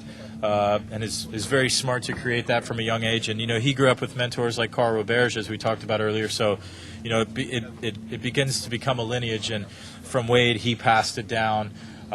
He tried to pass it down to me. I don't know how well I accepted it. But, I was fortunate enough to ski with him for a lot of years. And his style is impeccable. And me growing up, he was the guy that we looked to for style. He was and still is a style master. His 246 is famous. And watching him ski is always enjoyable, Mike. Agreed. I have I'm full of stories. A Wade story. I was working with Sonny Berry. We had a training center in Gonzales, Texas. And we were at a tournament, and Wade's dad comes up to us and says, I have this 12-year-old boy who, wants to become a better skier. Can I send him back with you guys from the tournament? I said, yeah, okay, that'd be fun. So Sonny and I take Wade back. He was 12 years old. To make a long story short, I think his best was 4:22 off. He never jumped before. He tricked 2,200 points. He could run 22 off and never jumped before. At the end of the summer, he won the boys nationals in slalom. Won the boys, jumped 85 feet, tricked 4,500 points, and won the nationals. So at an early stage, he had it in him to become, the legend in the sport that he is right now. Well, let's back up to that. I don't know if we ever got an answer to our first trivia question, which you will get a CD if you can come up with the name of Todd Risticelli's band. So anybody that has that information can get a CD. Here's trivia question number 2. We'll get some HO gear for you for sure. autographed by Wade, I'm sure. If you can tell us what Wade's first national record was. I mean, we talked about him improving his skiing at 12 years of age. He's been skiing with Mike Ferraro that long. If you can come up with Wade's national record, we'll get you an autographed piece of HO equipment, autographed by Wade, straight from the well. And whose record he beat? Even better. Even better. And then what did he do his next jump? Oops, I almost gave it away. So Wade's feeling pretty comfortable out there. It was fun to be at the site yesterday and see Wade, in the boat and working with all the students in the fantasy camp. Like guys that have been doing it for that long, a lot of times will just get to the point where they say, okay, enough's enough. I've been in the boat for 2 hours. Wade was here all day in the boat coaching. So I mean, the guy still loves the sport. Sully, you got another good Canadian boy over there. I've got Drew Ross. Drew, the bottom of the ski looks similar to the one you rode earlier. Is this your new shape? This is the new shape. Actually, this is an O'Brien competitor from '78, and at O'Brien we're really proud of the heritage. And this vintage ski was a dream of mine when I was a kid, and the O and the apostrophe and the green is just sweet. And so it was a pretty special thing to get to bring it back for '07. You guys worked really hard all through last summer. I remember chatting with you about it, and you put a lot of time and effort into this new shape, and it seems to be successful. I've seen a lot of green bottoms today. Yeah, a lot of skiers are getting on it, and it is a bit of a departure from the original Sixum. So there's a bit of a learning curve to it, but it's got the strong characteristics that Andy's shape was famous for, that secure feeling, that steady water break, the arcs it makes. We've souped it up with a bit of speed and some support, and overall the reception's been great. I love it. Excellent. How about you? How's your spring been? You've been a busy boy, huh? Yeah. No, I've been busy. We've had some highs and lows here and there. I've had a few good tournament rounds and a few not so good. More than anything, it's a long year this year. We have the World Championship in the end of August, and then it's almost like the season's just starting then. As you know, with some awesome events to come. We've got the U.S. Open, the Diablo Shores event. We've got a World Cup event in Ireland, Princess Pro-Am. It just September's a big month, so I mean, to be skiing strong now is a plus, but to be setting yourself up in a position to be able to carry it through is pretty important too. Absolutely. Well, good luck to you. It is a long season, and I'm sure that's going to hold up. Or we're sure now that you're into the next round for the spin it to win at 38 and the cold 39. How many 38s are you going to have to run later to win? I'll just have to see. So some of those guys that look a little more like Hercules than me might fare better. We'll see. I used to be good at it though, but that Malibu boat felt just sweet. The wakes are nice and smooth. That's a big plus. And Gordon's got it dialed. It's just a nice steady pull, which I think is going to be a factor in that contest. Awesome. We'll talk to you later. Thanks, Drew. Sully, you missed the veteran Wade 4 at 39. Unofficial. Well, I think that's going to get the legend in for sure. I'm sure Wade knows. Wade knows exactly how these tournaments work, and as we talked about, there's no reason to run 3.5 right now.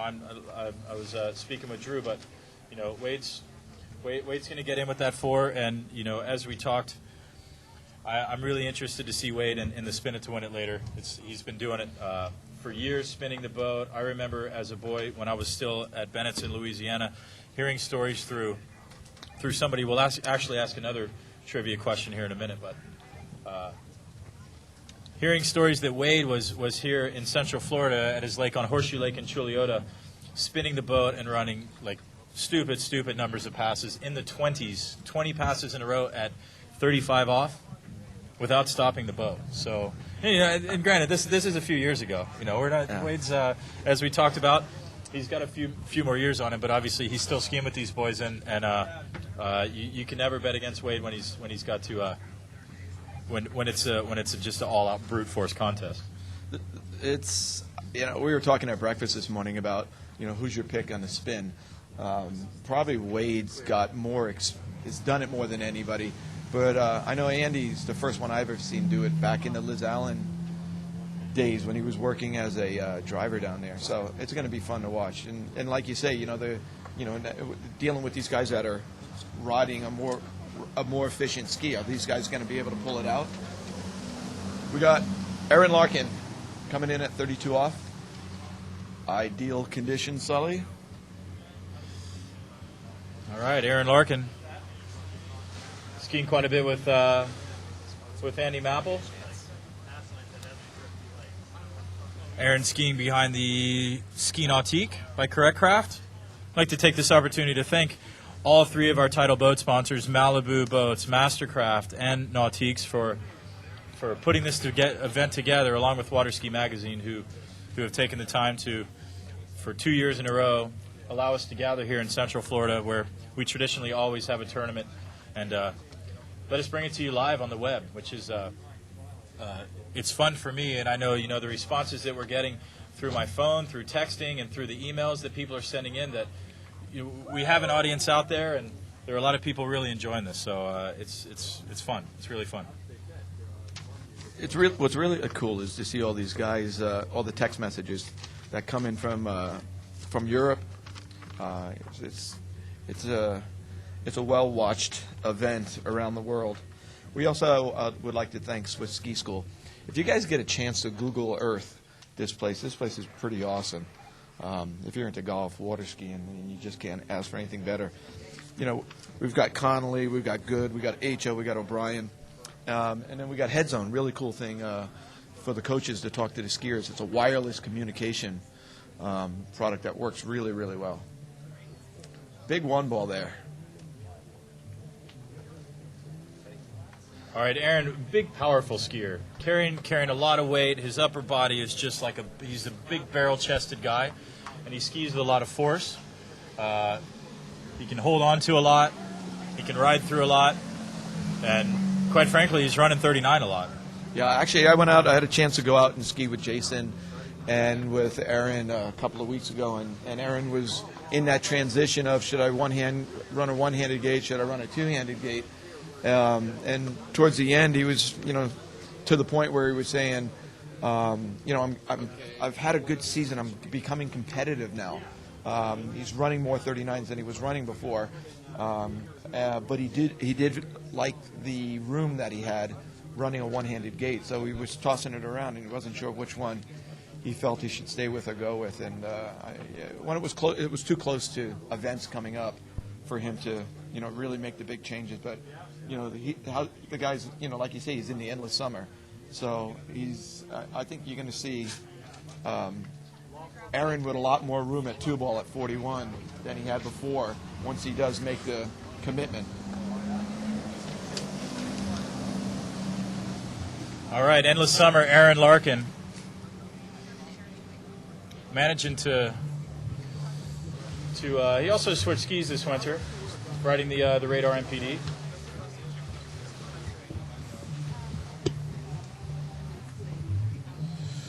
Should have no issue. The way he gets his shoulder dropped in and then can get back straight is that's that barrel chest on it for sure.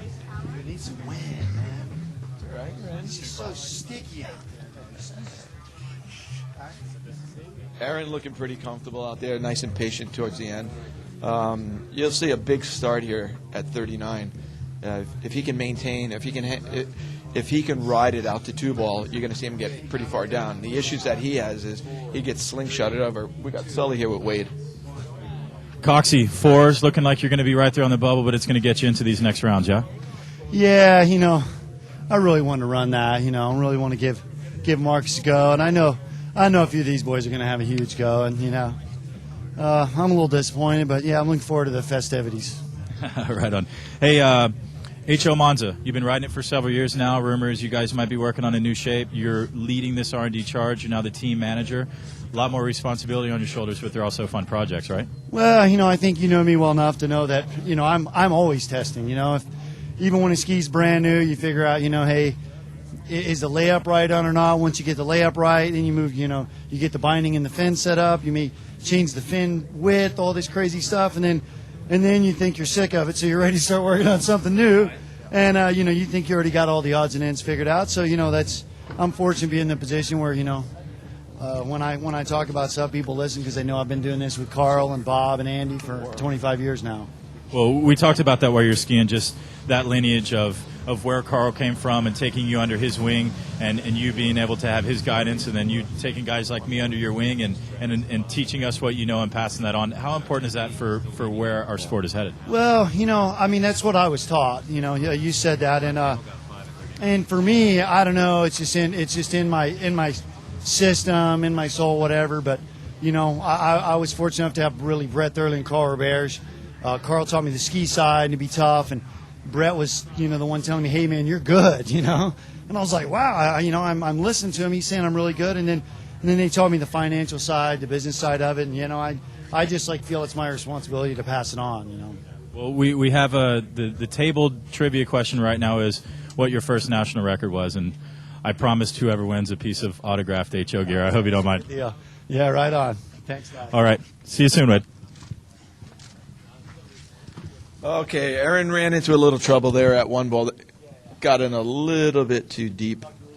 Sully blew it out on one ball. 38 was looking okay.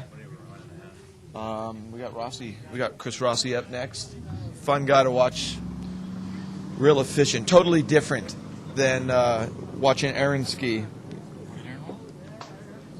Half.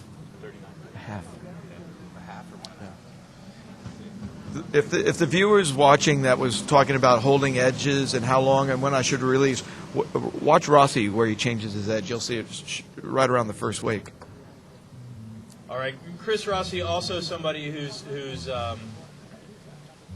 very into physically or technically figuring out the sport. His early tutelage came under Steven Schnitzer.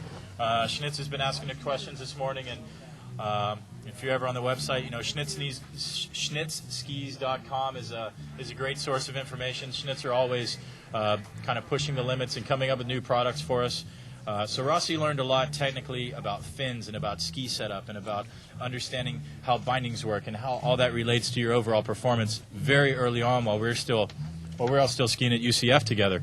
And then Rossi has since broken off, and he has Ski Tech now and is doing his own deal. And he has flat screens out there at his place, and he'll do side-by-side for you. And if you go out and ski with him, he's running a very complete program. And he's also a great mentor for the younger guys. We saw Wade Williams, one of the first skiers out, has been skiing with Rossi for several years and takes very good care of those guys. So another, not an old guy yet, but somebody who's certainly proved himself and has won events and stands on the podium at the big professional events and will be here for a long time. And he's on his own program at the same time. He takes half of the year off and goes snow skiing and spends it in Alta, Utah, where he and his wife Ellen have a place there as well. So, he's very balanced with and different the way he approaches his skiing compared to an Aaron Larkin, who we just saw, who is 12 months a year chasing that endless summer. When the season ends, Rossi's, hey man, I'm going to get my head clear and I'm going to understand water skiing from what I can do on my snow skis rather than just beating it on the water like some others choose to do. I think that's the interesting part. I mean, it's all about, how to deal with setting an edge and how to deal with the forces when you do set the edge. So I'm sure Rossi's clearing his head from this summertime, but when he's out there, he's feeling, how steep of an edge angle I set. How do I deal with the pressures and the forces? And it's one, you're being pulled by a boat, another one, you're dealing with the force of gravity. Yeah. He and Jamie Beauchesne have spent the last few winters together. Jamie and his girlfriend Kirsten go to Alta and live with Rossi and Ellen, and they ski every day. They hit the mountain and they're videoing, and they actually have soon to be released some phenomenal snow ski movies and the stuff that they do in the winter, and you can really see how it relates to their snow style relates to their on the water style, and it's great to know that the cross training can work like that. I know that there are a lot of snow ski fans out there, and these guys are certainly mastering that and taking that to a new level. As it's always been lightly considered, but a lot of what Rossi teaches as far as efficiency, he does, like you said, he learns it in the winter through movement and understanding the way your body can move under the force of gravity as well as the pull of the boat. Right. I mean, we're moving a body, we're setting an edge. But personally, Rossi is a great guy. He's an approachable guy. I just stood in his wedding not too long ago, and Jamie and myself and his brother Tony, who I'm sure is watching right now, the Rossi family up in Vermont. Hello to all of you. As we watch Chris here.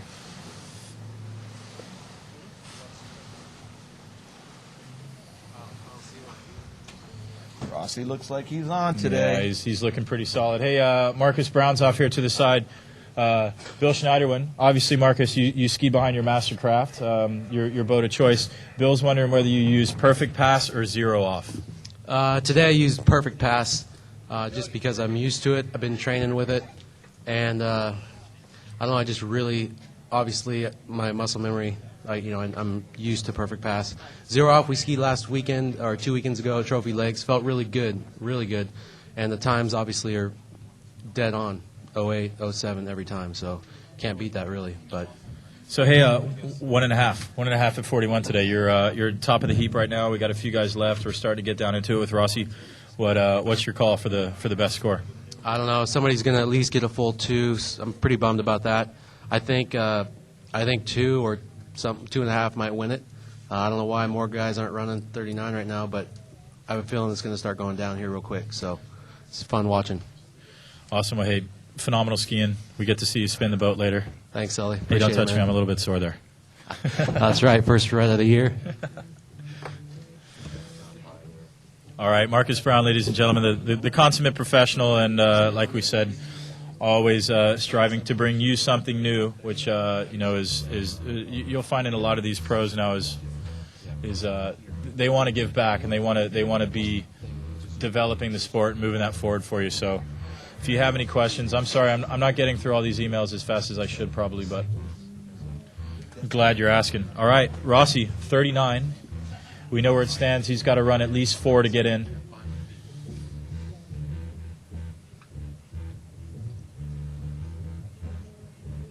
Nice, 2.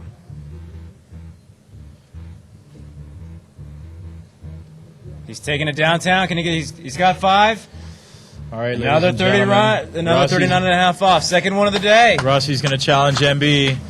I watched Rossi ski from the boat the other day, and he has this MPD set up to where on his offside on that 135, his ski is just turning for so long. He's keeping speed and keeping load off the rope, and you can really see that. And hopefully we get to see that at one ball here at 41. That his ski is just traveling so far with speed that by the time he pulls up, by the time he takes the pull of the boat, he doesn't have to pull for very long because he's created so much direction and he's starting with so much speed, and it's allowing him to. To get further down the course with less effort. And a little hoot and holler out of Rossi down there at the end of the leg. It's like, whew. Having some fun. Rossi's through. Pressure's off. He knows he's into the next rounds, but obviously now this is our cash round. So he wants to at least get 2 to beat MB, which he's been training with for the last few weeks. So yeah, these guys are pulling for each other, but well, it was great to see Rossi qualify for the Masters. They had a qualifying round a week before the tournament at Jack Travers Ski School, and he went out there and busted out a 3 at 41 off. So he is capable of running some short line. Last fall, I saw him run 3.5 at 41 off at Trophy Lake. So he's got it in him, and I'm sure he wants to start. He's looking for the start here, Sully. I tell you what, you're totally right on the start at 41. But Rossi, that was an amazing story, start to finish. A week before the Masters, he's not even in. He has to prove himself the week before. Then he has to prove himself going off the dock the first round. Then he has to prove himself going off the dock in the finals, and he ends up on the podium. And Rossi is skiing with confidence. Oh, he's out of 1. Well, he's got to hang on to that. And he does. Oh, yeah. A full 2. Rossi takes the lead from MB. MB's kind of got a smile on his face, kind of got a smirk on his face. An unofficial 2 at 41 off, and a new leader, Chris Rossi. So Rossi, he goes through this whole process where he has to continually prove himself and ends up on the podium at only his second Masters. His first Masters, some bad luck. I should probably take a little bit of credit for his handle breaking. I'm the one that had it strung. So I'm pleased to know that when he went back, he could get a podium out of it, and maybe some of those hard feelings can be released. It seems like every year he steps it up a bit. And I mean, this year I've never seen him more focused, more determined. He's on his game. What do we got up next? We got, it's only the world record holder, Chris Parrish, representing Nautiques. He'll be skiing behind the 196, and we have a driver. His name is Tommy Harrington. Some of you tournament skiers out there might have heard of Tommy. He's got it dialed behind the wheel. Tommy definitely knows how to steer you in a straight line for sure. Hey, Todd, directly from John Dorton, he wants to tell you and your team a great job on putting this together, and he just reminded me that you first pitched this to him again on a chairlift. Speaking of snow skiing in Utah, that you hit up John for this event on a chairlift in Salt Lake City. So great business deals are sometimes cut in odd places, right? Yeah, we had great snow for that week. We were there for a WSIA meeting, so a lot of great ideas bouncing around at that meeting, and I just want to personally thank Malibu, Mastercraft, Nautique. We have some great water ski sponsors involved: Conley, Good, HO Sports, O'Brien. I want to thank Swiss Ski School, Pierre and Denise Grimm. Beautiful site here. Like Mike said earlier, I mean, you got the golf, you got the skiing, phenomenal conditions, and it just makes for a great tournament. It is. This is an absolutely great site. The World Championships were here 2 years ago nearly, and it was the first time that I've been out here, and I was amazed. And we're actually at a totally different lake that we're at right now. So, I mean, what they've developed is a wealth of slalom courses and natural water that surrounds it. The houses here are really nice. The magazine rented some houses. We're staying right on the other side of this lake behind us, and it's really great to just cruise around in a golf course and be right here on site. Yeah, we started the week out with a clinic. We invited 9 of our readers to join us for the week on Tuesday, and the clinic went great. They were just loving the information of so much information out there. We had guys like Wade Cox out there, Drew Ross came out, Marcus Brown had who else do we have? Chris Parrish was in the boat quite a bit, and it was a great time with our readers. So it was a good experience. That's the shot. All right, CP looking pretty sweet there at 32 off. And I am really digging that perspective from the crane. I mean, I think that just shows the whole car. I mean, you can't get a much better angle. Yeah, this is great footage. I'm amazed. It looks like they shifted the crane a little bit, so you're seeing a little bit more of the in and out of things for sure. Parrish skiing behind his had a little sponsor change. He's now a Ski Nautique rider, so settling in and looking good behind that big red boat out there. Yeah, I think that occurred early this season, signing with Nautique. And he's been riding the HO Monza now for about a year. I believe this was his debut last year. Was this tournament was his first official tournament riding an HO. Yeah. So he's a year deep, and I'm sure he would be well involved. He brought Bob LaPointe to the table for these guys, obviously with a big thumbs up from Wade and the respect that those guys have for each other. But they're in the middle of some pretty big R&D projects, so we'll see how that turns out. Yeah, there's a lot going on with those guys. All right, Chris coming back in the course at 35 off.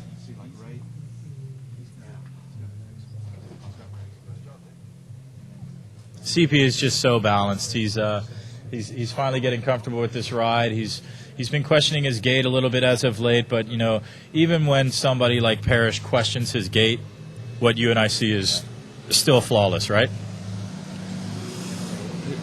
I saw him ski this past weekend at Lake Hancock. There was a record, 2-round record out there this past weekend, and he looked good, but he did not run 39 in both rounds, which was kind of weird. I think he had a 6 at 39 one round and I think a 4.5 in the second round. So he's looking a little bit more comfortable today on the water, and I think we're going to see another 39 here pretty soon.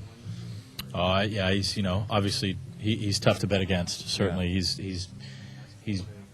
It'd be interesting for some of these guys. If you cancel the early part of their career, as we all go through trying to learn to run 39, you miss it more than you make it. But once you break through that point, if we created a point, say over the last 5 years or whatever it would be for a pro like Parrish, what his odds are of running 39 in the big events, as well as if you added in the record tournaments where Parrish can go and run it 3 times in a weekend.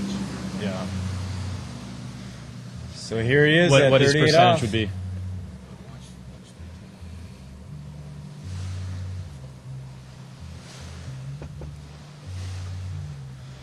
Looking pretty smooth, getting it done. There he is, turning 4 ball. There's that crane perspective.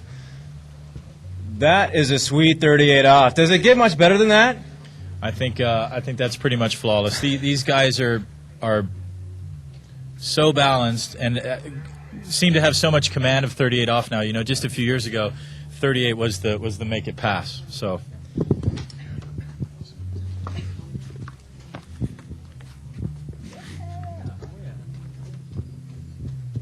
All right, he'll be coming in at the money pass, 39.5 off, and he's going to want all of that.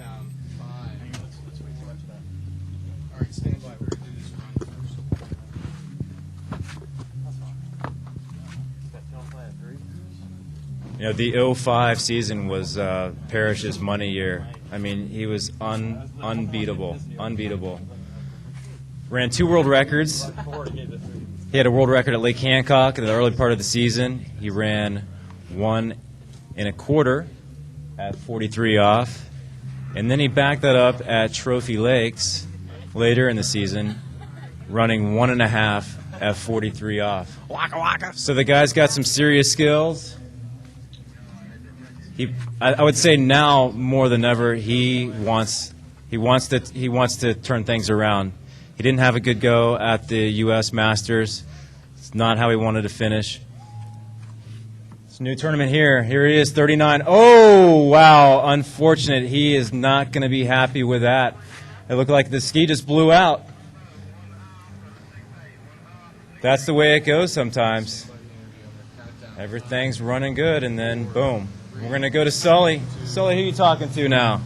All right, I've got Rossi here, our new leader, 2 at 41. How's it feel out there? Oh man, you just can't get better conditions. I mean, we got all the boat companies are here. You got the best conditions. You got great announcing. Everybody's fired up. We're having a great time. Awesome. Hey, tell me a little bit about your ski. You've been on this MPD. You were in early with Andy and Herb when design was being discussed. Are you pleased with your new ride? Oh man, I can't thank those guys enough up at Radar. You know, they took me under the wing and gave me a ski that I just feel right at home on, and bang, right as soon as I got on it, started ripping buoys. So this is a ski for me, and I'd encourage everybody to go out and give her a roll.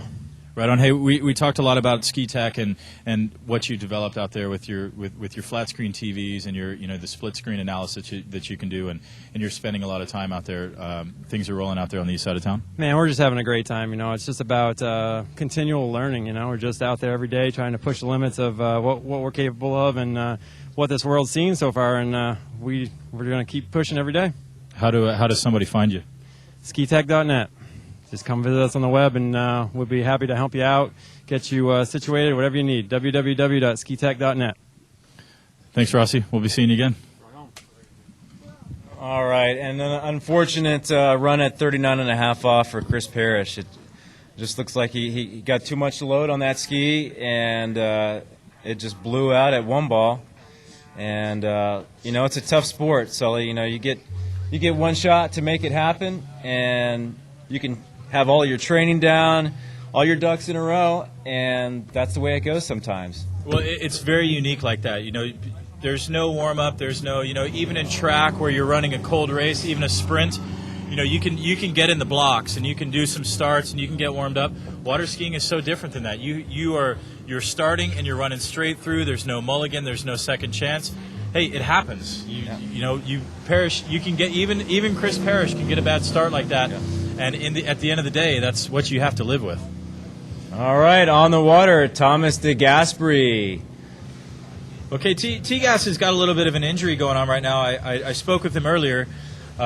In practice out here, reaching for the handle, he actually stubbed his finger on the handle, and he hit it just right, and he's actually kind of maybe done a little bit of cartilage damage or something in his ring finger on his right hand. So he's been icing for 2 days straight. And one of the girls that's here for the fantasy camp is a basketball player from Germany, and she actually mentioned that she's very familiar with it it's the same thing you get when you get the football or the basketball or whatever in the tip of your finger. So he's feeling okay today, but again, just putting that extra variable in your head when you have something like that in your mind it can really be unnerving. It's just something else that's trying to bring you down. But you know what? I think Thomas is headstrong. I mean, I saw the guy run 41 off in a runoff last year in France, and he's an unbelievable skier. Trains half of the year in Italy and then half of the year here in the States. Recently signed a contract with Malibu Boats, and the guy is just—he's talented. One of the nicest guys you could ever meet as well. Very humble about his skiing. Very casual guy. Doesn't get wound up about anything, and just kind of takes it as it comes. And very well. It's a very that casual European attitude, which is really enjoyable to be around for sure. All right, I've got John Bailing, the marketing director from Mastercraft. I got another one from John Dorton, Matt McDevitt, the Midwest sales manager. These guys, the Mastercraft guys, are really tuned in. So we're pleased that they're watching. The team MC. We love to hear from the Correct Craft guys. John laid down that challenge first thing this morning, and I haven't heard anything back. So. And DeGasperi making that good 9,800. Looked pretty good on the water, actually. That was a nice 35 off pass for him. Wonder how that finger is affecting him right now. It definitely sets in your mind. Again, it's like some of the other things. You can take it two ways. Some skiers will use it as a diversion, and some skiers will use it as motivation, and some skiers will let it just eat away at them, and it eventually can affect your performance. Aaron Larkin, do you know a man named Randy Held? I do, yeah. You do? Well, he's giving you a big shout-out from Little Bay, Clear Lake, Muskoka. He wanted to send you some love, my friend. We wish him happy birthday for 2 days ago. You're giving him a happy birthday back? Happy birthday to you, Randy. All right, here we got Thomas DeGasperi coming back at 38 off. This is needs to run this for sure to have a poke at the leaderboard. Rounding one, nice one, boss. Ski tip stayed down. It's a round two. A little back on his tail there around three, but he's flowing. And a round six. Overall, that was a nice 38 off pass for Thomas. Just for you, Bobby. It's got to build a little confidence. He stayed relaxed and in control. I guess that the finger can't be bothering him too bad. That looked pretty good, Sully. What did you think? He's looking like he's having no issue at all, Todd. I'm sure by this point he's got it blocked out. He's mentally he's strong. Anybody that can leave the dock and run 41, your head's all right, isn't it? So you got to, yeah. I think you got to be feeling pretty good about your skiing if you can run 41 off. I'm good enough. I'm smart enough, and I can run this pass. I can do it. Hey, Todd, are you familiar with a band called Wild and the Big Easy? No, I'm not. I've never heard of that band. So I should cross this answer off the list. I would definitely take that off the list. Okay, Mike Mara. I hate to tell you, but thanks for giving us props on the webcast. But Todd doesn't know what you're talking about. I don't know. So what do you think's on Thomas's mind right now? Coming back at 30, he's sitting down in there in the water. He's thinking, all right, I got two guys that have already run 39.5 off. We got Marcus with one and a half at 41, and Rossi. Did he have a solid 2? Yeah, solid 2 at 41 off. So he definitely wants to get through this pass right now. There it is, 39.5 off. He's a round 1. Rips 2. Oh, he's flowing, baby. This is going down. I'm feeling it. There you go, 6 buoys at 39.5 offs. Thomas DeGasperi. All right, that was a really, really nice pass. Getting the job done at 39.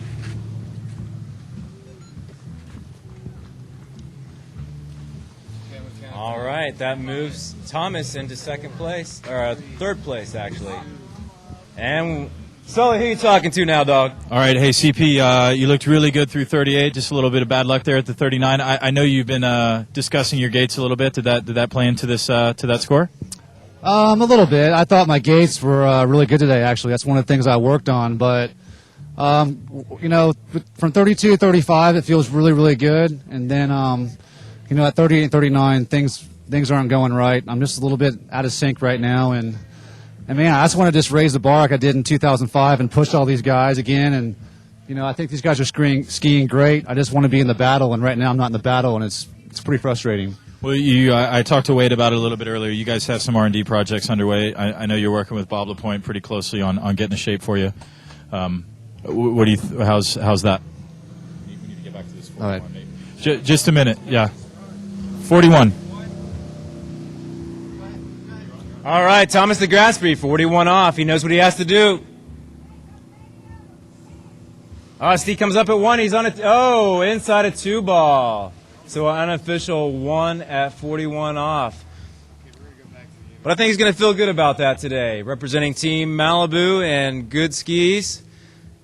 That's going to get him into the 38 off, spin it to win it in the cold 39 round. All right, Sully. All right, so back to Paris. As we were saying, you're working on projects right now. You're working with Bob. Do you have something in development? Yeah, we do, and I just can't wait for that to happen. He's coming down, I think, on Sunday. And, right now, all I want to do is just ski the way I've been skiing a couple years ago and last year. And then when the time comes, the ticking time bomb will explode. Is that so? Can we call you the Time Bomb? Is that a good new nickname for you? If that's what it takes, I'm not giving up. I'm not falling down. I just want to be in the battle with these guys, and that's all I have to say, really. All right. Well, hey, good luck to you. We'll be seeing you again. I'm sure of it. Thanks, Sully.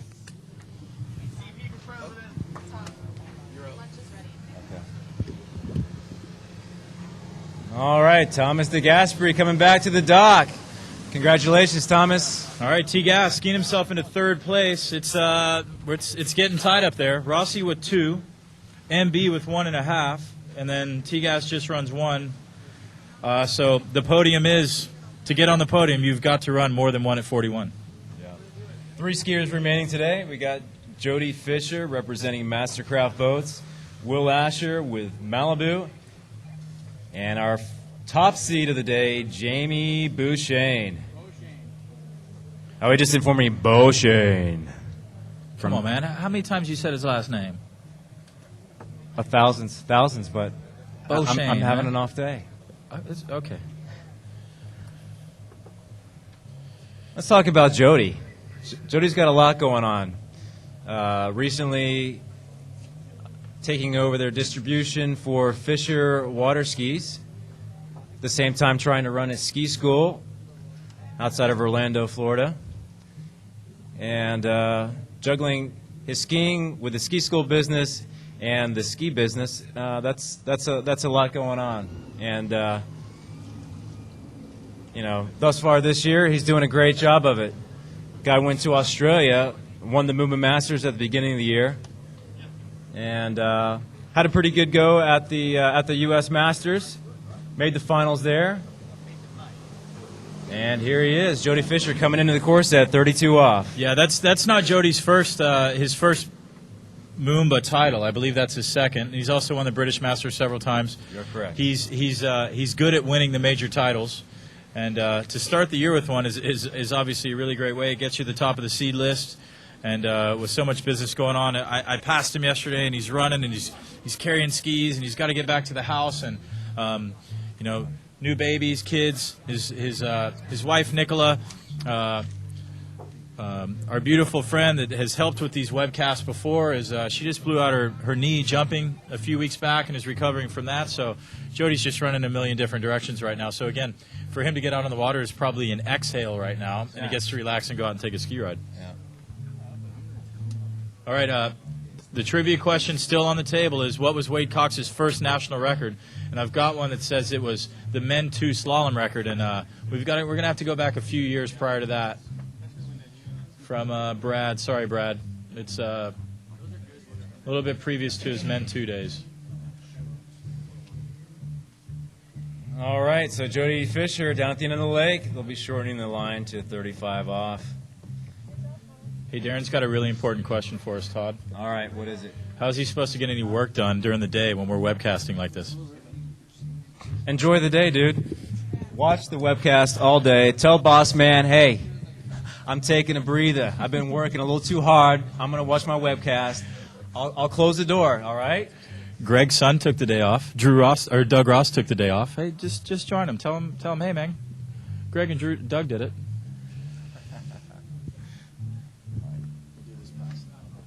All right, the Fishman working the one-handed gate, 35 off. Nice one. And he's skiing it early. He's flowing. Feeling the love with that Fisher ski. Believes I believe Jody's on the orange flex. It's the stiffer of the three skis that Fisher markets. And that was a lovely 35 off. Skiing behind that, Mastercraft 197. We got Chris Zeller dialed on the Mastercraft 197 for this week. Chris is a phenomenal driver. He pulled Chris Parrish through the world record last year at Trophy Lakes. So the guy knows how to drive. And Sully, who are you with now? You're a busy man today. Thomas DeGaspery, 1 at 41. Is that going to keep you on the podium? I don't know. I'm happy that I ran 39. This is my fourth stat on this ski, so I was still trying to figure out what to change and what to keep. There's Rossi with 2 and Marcus 1.5. I'm sure Jamie, Will, and Jody can pull out the score. Hey, so you just said you just got on a new ski. Are you working with Dave Good closely in the design of these skis? Not so much the design, but your personal layup. He's creating skis for you, isn't he? Yeah. This is not the first 99 that I've been trying. I've been having one that was too soft and one is too stiff, and this one kind of looks like in the middle, and it looks that it can work out.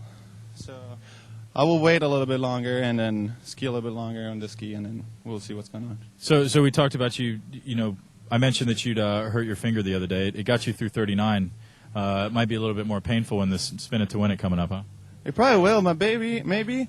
It will keep my mind off from skiing, and if I think about the finger, I won't worry about the skiing, and maybe I'll ski better. Good answer. Hey, good luck to you. We'll see you later. Thank you. All right, that was Jody Fisher running through 38 off. Not the cleanest 38 off I've seen Jody run, but nonetheless, all 6 completed, and he'll be having a poke here at 39.5 off. See Willie on the dock right now, getting his game face on.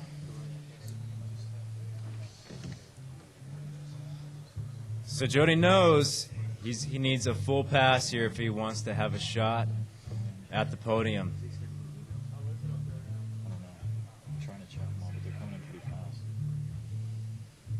We got great conditions today on site at Swiss Ski School in beautiful Claremont, Florida. Hopefully we won't be battling any thunderstorms or rain later, but if we do, that's we'll work with it. Now this lake is set up for some world record skiing. I mean, you basically got a very narrow site, water lays down nice, there's virtually no rollback, and as you can see, Jody making his way through 39.5 off. Big pass for Jody here. He's hanging in there. Here he's coming. He's making his way to 5. Eats the tip at 5 ball. Oh. So what's the cut now? 1, 2, 3, 4, 5, 6, 7, 8, 9, 10, 11. Now, when you come out of a crash like that, it can be a little disorienting, but Jody's trying to locate his ski. I got him. Jody's using that hard shell binding, 3.5 is in. the interlock system, so 1, 2, 3, I believe 4, that he 5, released 6, from the 7, ski. 8, 9, 10, 11. 12. Who's 12? Oh, Jody just skied. Jody's right here. Yeah. So 3.5 seconds. All right, as Jody makes his way back to the shore. Next on the water, we got Will Asher, 2, 3.5. representing Malibu Boats and HO Sports. Where you got the score? Ask Seth if he thinks he's in. Now, Will is the skier to watch. Didn't have his best performance at the U.S. Masters this year.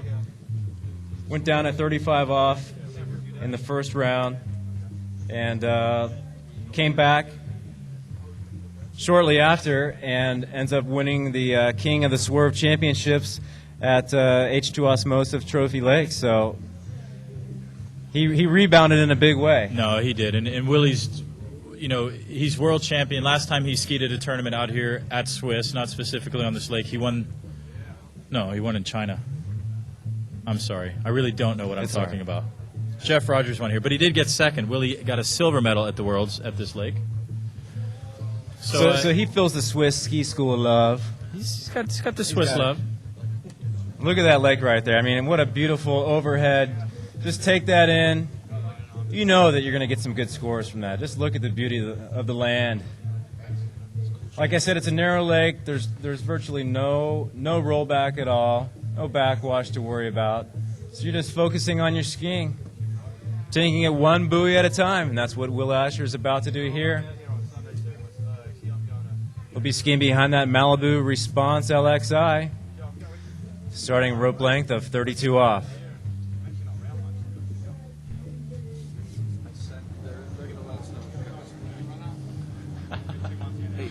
Wade broke his leg. Wade broke his leg the next jump after he broke the record. He went for like practice on Monday. He beat Sammy's record. All right, Will the Thrill. This guy's amazing on a slalom ski. He's got a very powerful style, very powerful 246.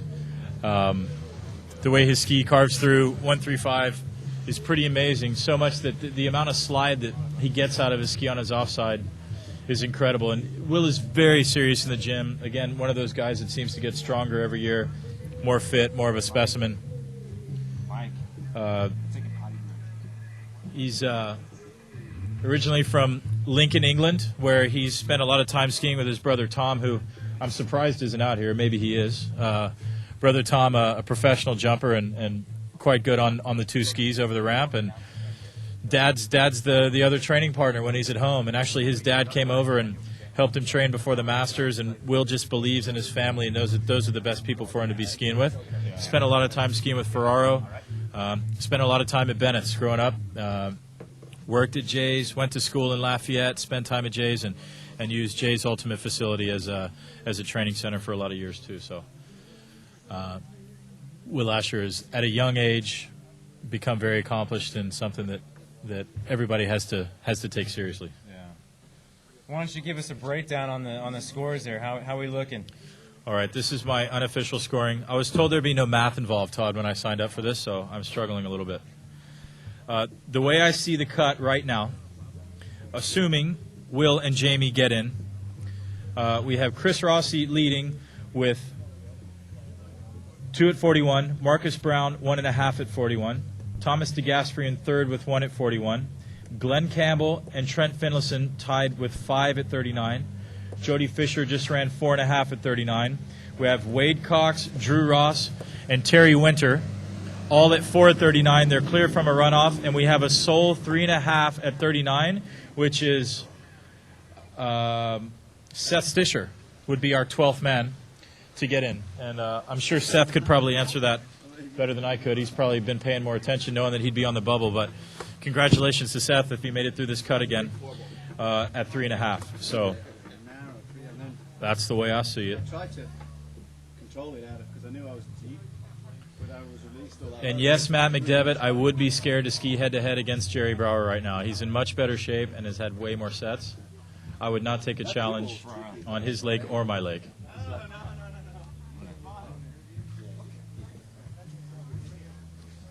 Jerry Brower up there, a Mastercraft dealer in Michigan. Fine water sports pro shop up there. Action Water Sports in Michigan. No, Rob, the answer to the trivia question, answer to his win. It might have been the 89 Course Pro Tour for Wade's first win. That's probably pretty accurate, but we're looking for his first national record. Will Asher at 38 off. Again, somebody that's just in command of the course.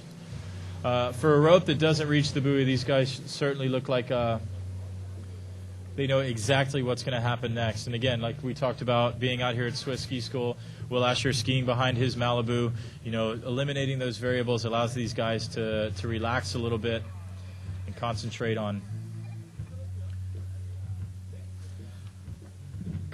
what they're doing. You think Mom and Dad are watching? Jill and 80? All right, from Dave Good says everybody at the Good Factory there in Utah is watching the event. Hey, thanks, Dave, for being a sponsor. It's really awesome of you. Your guys are doing great, obviously. Sully, you think that Will's mom and dad are watching? Oh, I'm sure they are. It's all the boys out at Lincoln. getting late in the evening there, and I'm sure Lincoln's having a little bit of a party. Got the computer on and pulling for him for sure. Hazelwood Training Center out in Lincoln. All the champions. Mike, you spent some time out there. It's definitely a lineage. There must be something special about that water. You've actually been there and spent some time with the Asher boys and the British team at Will's place, haven't you? It's not the water. It's Jill's cooking. Oh, yeah. I'm sure she'll be pleased. The bangers. She's bangers and mash. The bangers and mash. I'm sure you just made her blush. Will's parents, absolutely phenomenal people. I had the pleasure of spending the Masters with them last year during Will's win, and they're just really, really great people. And you can see where Will and Tom get their manners from and how soft-spoken they are. Will's a little bit deep out of one. Not a place he hasn't been before, though. Willie. 2.5, skid at 3. So 2.5 is going to leave Will out. We'll see him again in the team competition, though, tomorrow afternoon. So Will's not done for the weekend, but that definitely puts him out of the next rounds. So that puts us down into 3, and we are going to have a runoff. I'm sure of it.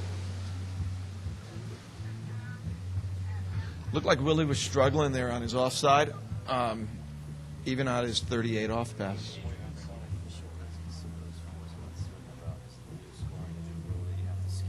I know. I scored him as the new rule, but cool.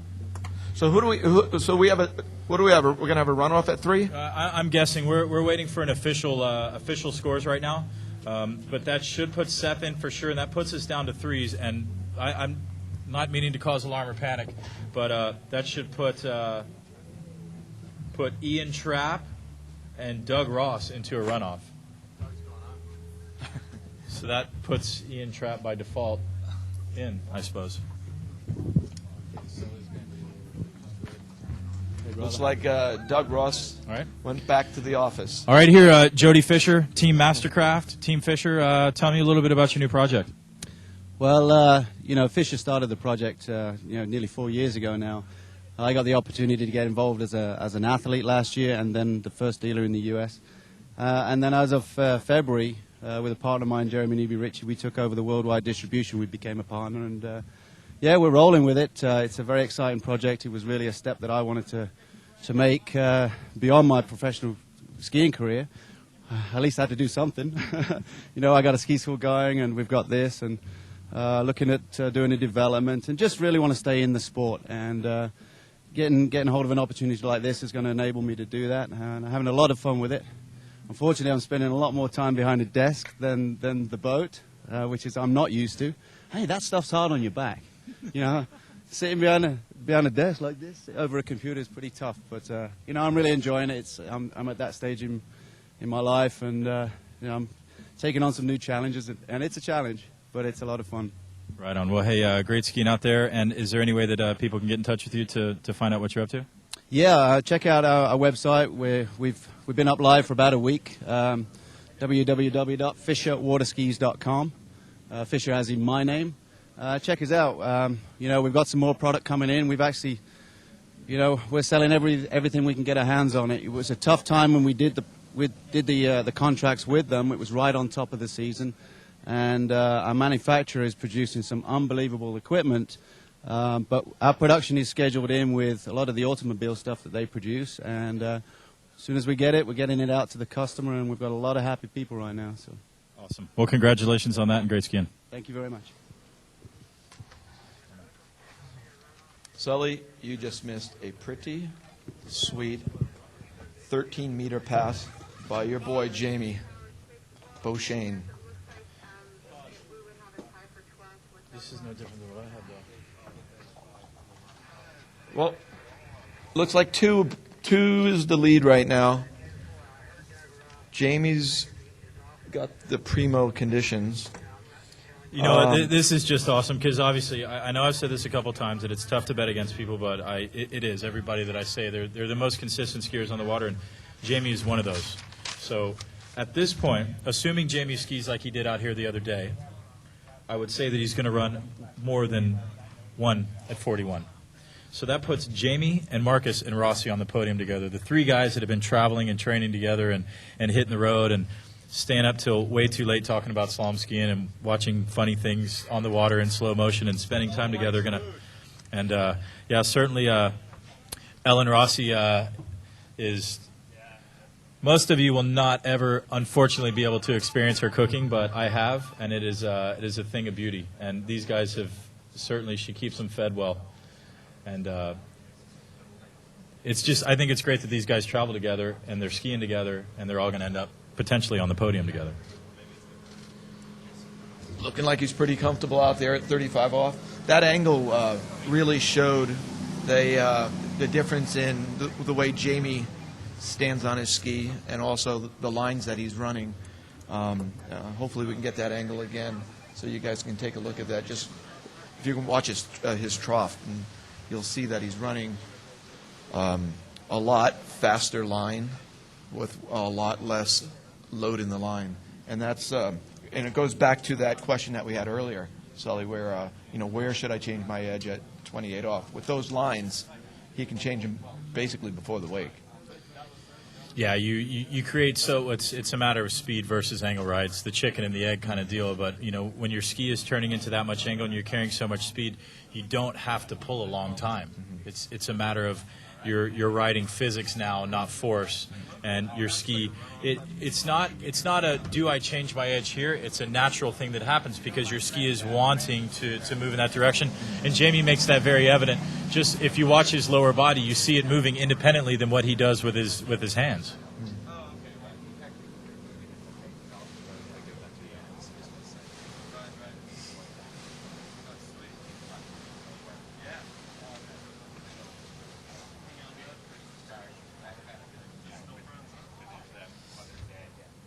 Looking pretty good out there at 38 off, but that wasn't the way he wanted to be turning those 2.4s. He's going to have to clean that up a bit here at 39 if he wants to climb up there with his roommates. What do you got going on there, Sully? A couple of emails? Just people with so much praise for what we're doing, Mike. All of our sponsors, their offices are. If you're hoping to get a water ski product made today, it's not going to happen because I'm pretty sure every office is shut down and people are glued. Dave Good personally is emailing saying that everybody there is watching. I've gotten several from Mastercraft, from Jason Bourget, straight from John Dorton, the president there as well, saying, hey, you guys are killing it. Thanks for what you're doing. Thanks to the magazine. Thanks to Swiss. Just everybody that's worked hard to put this together. It's exciting. These are the people that it's their job day in and day out to work in the industry, and it's so enjoyable to do. But this is when a sponsor really gets to feel proud, that they see their products on the water and they see all that work that they've done to develop that Malibu or develop that ski or develop whatever it may be. It's a very proud feeling to see your product on the water and be displayed like this and see the best skiers in the world getting after it. All right, Jamie's at 39. Ooh, big 4-ball. Big 4 and Rossi's going to be watching this next pass. Oh, Jamie's through 39. He doesn't look happy. He's not looking so pleased about it.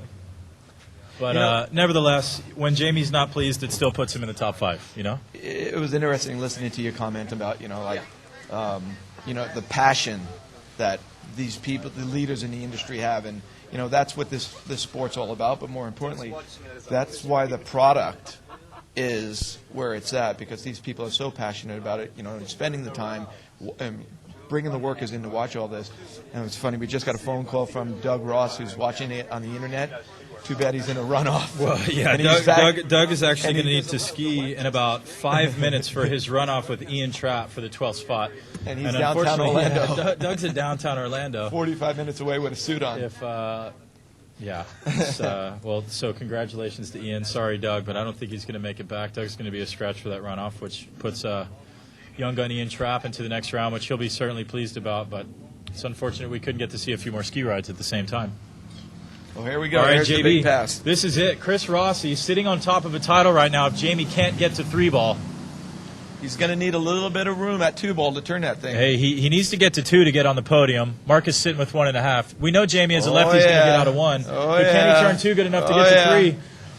And he's going to get the title. Jamie's going to get a full, that's a 2.5 now by the new rules. Jamie Beauchesne, your champion, last off the dock with a 2.5. Congratulations. Chris Rossi in second place with a 2. Marcus Brown in third with a 1.5, followed by Thomas DeGaspery, the fourth person. 4 people ran 39 today. Glenn Campbell and Trent Finlayson right behind them with 5s. Jody Fisher with a 4.5.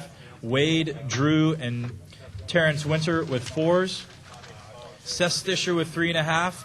And Doug Ross and Ian Trapp both with 3s. Unfortunately, Doug will not be here to run off with Ian, presses Ian straight through into the next round. Congratulations to you.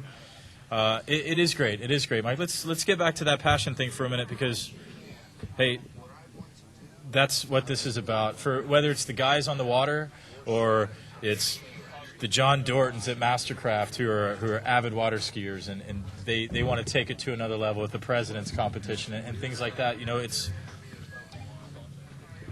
I just know that's obviously what keeps any business going is understanding a business side of it, but you know, to bring that passion is what makes everybody so proud to be here and be a part of an event like this. Yeah, it's I mean, being in the industry for so many years and, you know, knowing the leaders of the industry, you know, John Dortons, Herb O'Brien, Danny Kidders, you know, Dave Good, you know, just to name a few of them, the passion that these people have to travel around the world. I ran into Dave Good in Germany at ISPO, you know, a trade show. He's everywhere. He goes to all these things, and it becomes I think when you have the passion. I mean, you know what it's all about. It's not a job anymore. It's more of a, you know, this is my hobby. This is